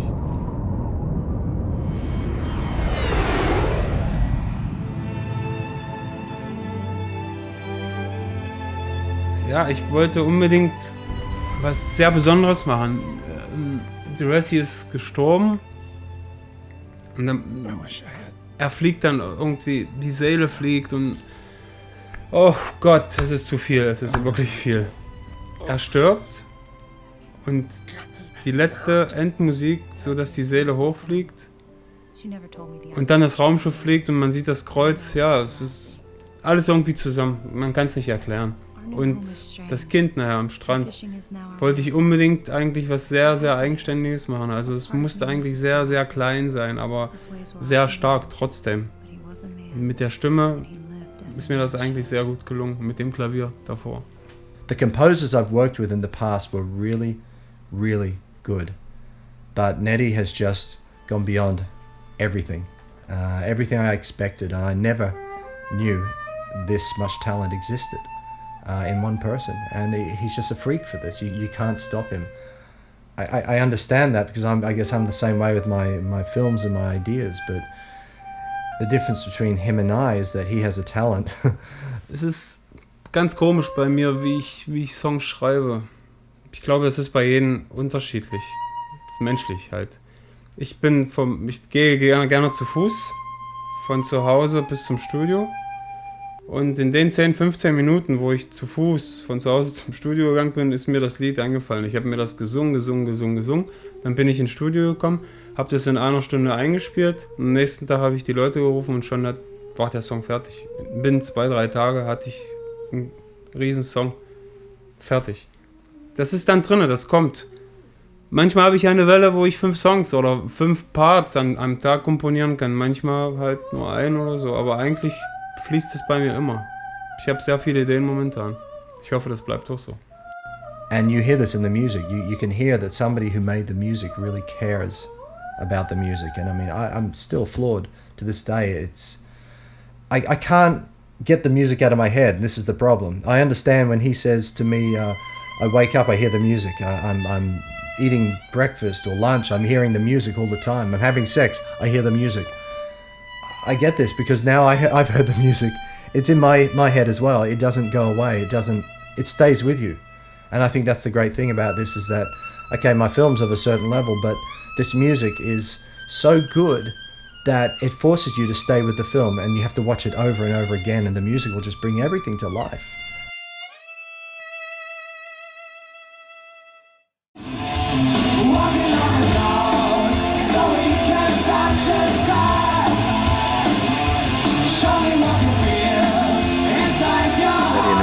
They used to perform together, did a few albums, and they donated one of the songs for the end of the film, which was really nice. You can see Nettie singing, and you can even see Uta doing some of the harmonies, which is really special for me because it's two people who are really important in my life and were able to really contribute, I guess, to the movie. So. Walk through the silence, dark is the night.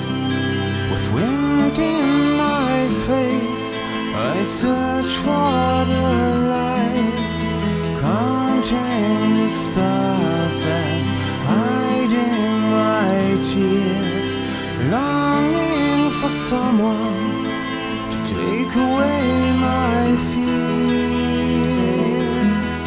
Nightingale, come sing with me. My heart is full of pain, but I know the morning comes, the sun will rise again. Far, far away, thousands of light years, I'm far away, crying alone. Far, far away, more than a lifetime. One day I know I'm coming home.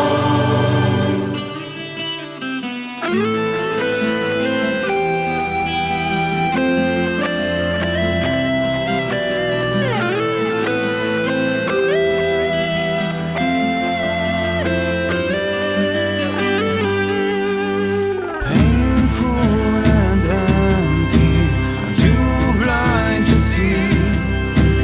Where will I go?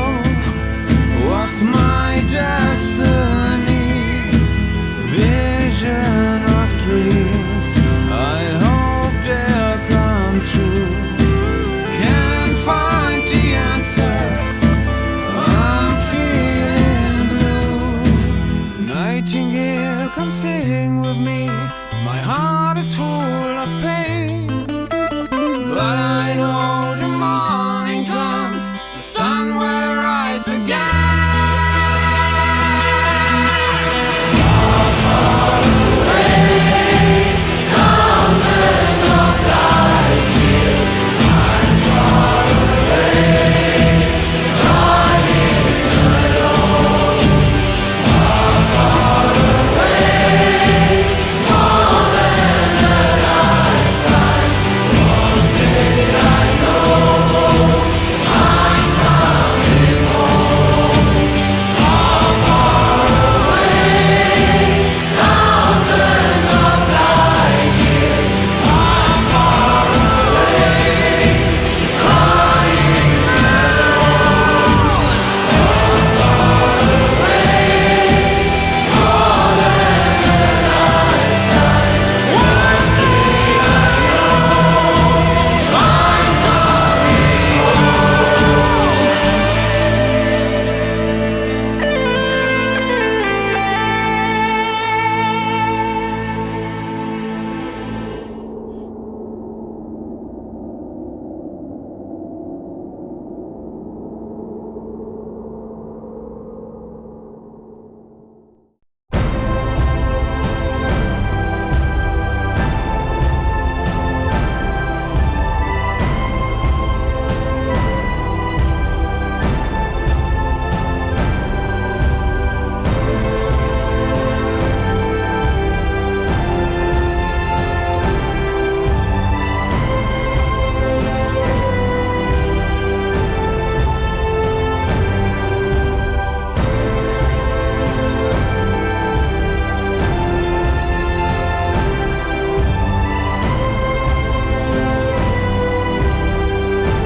Walk through the silence, dark is the night.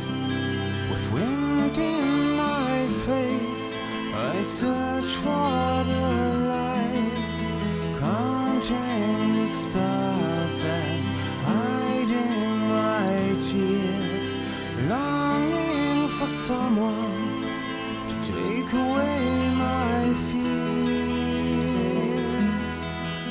Nightingale, come sing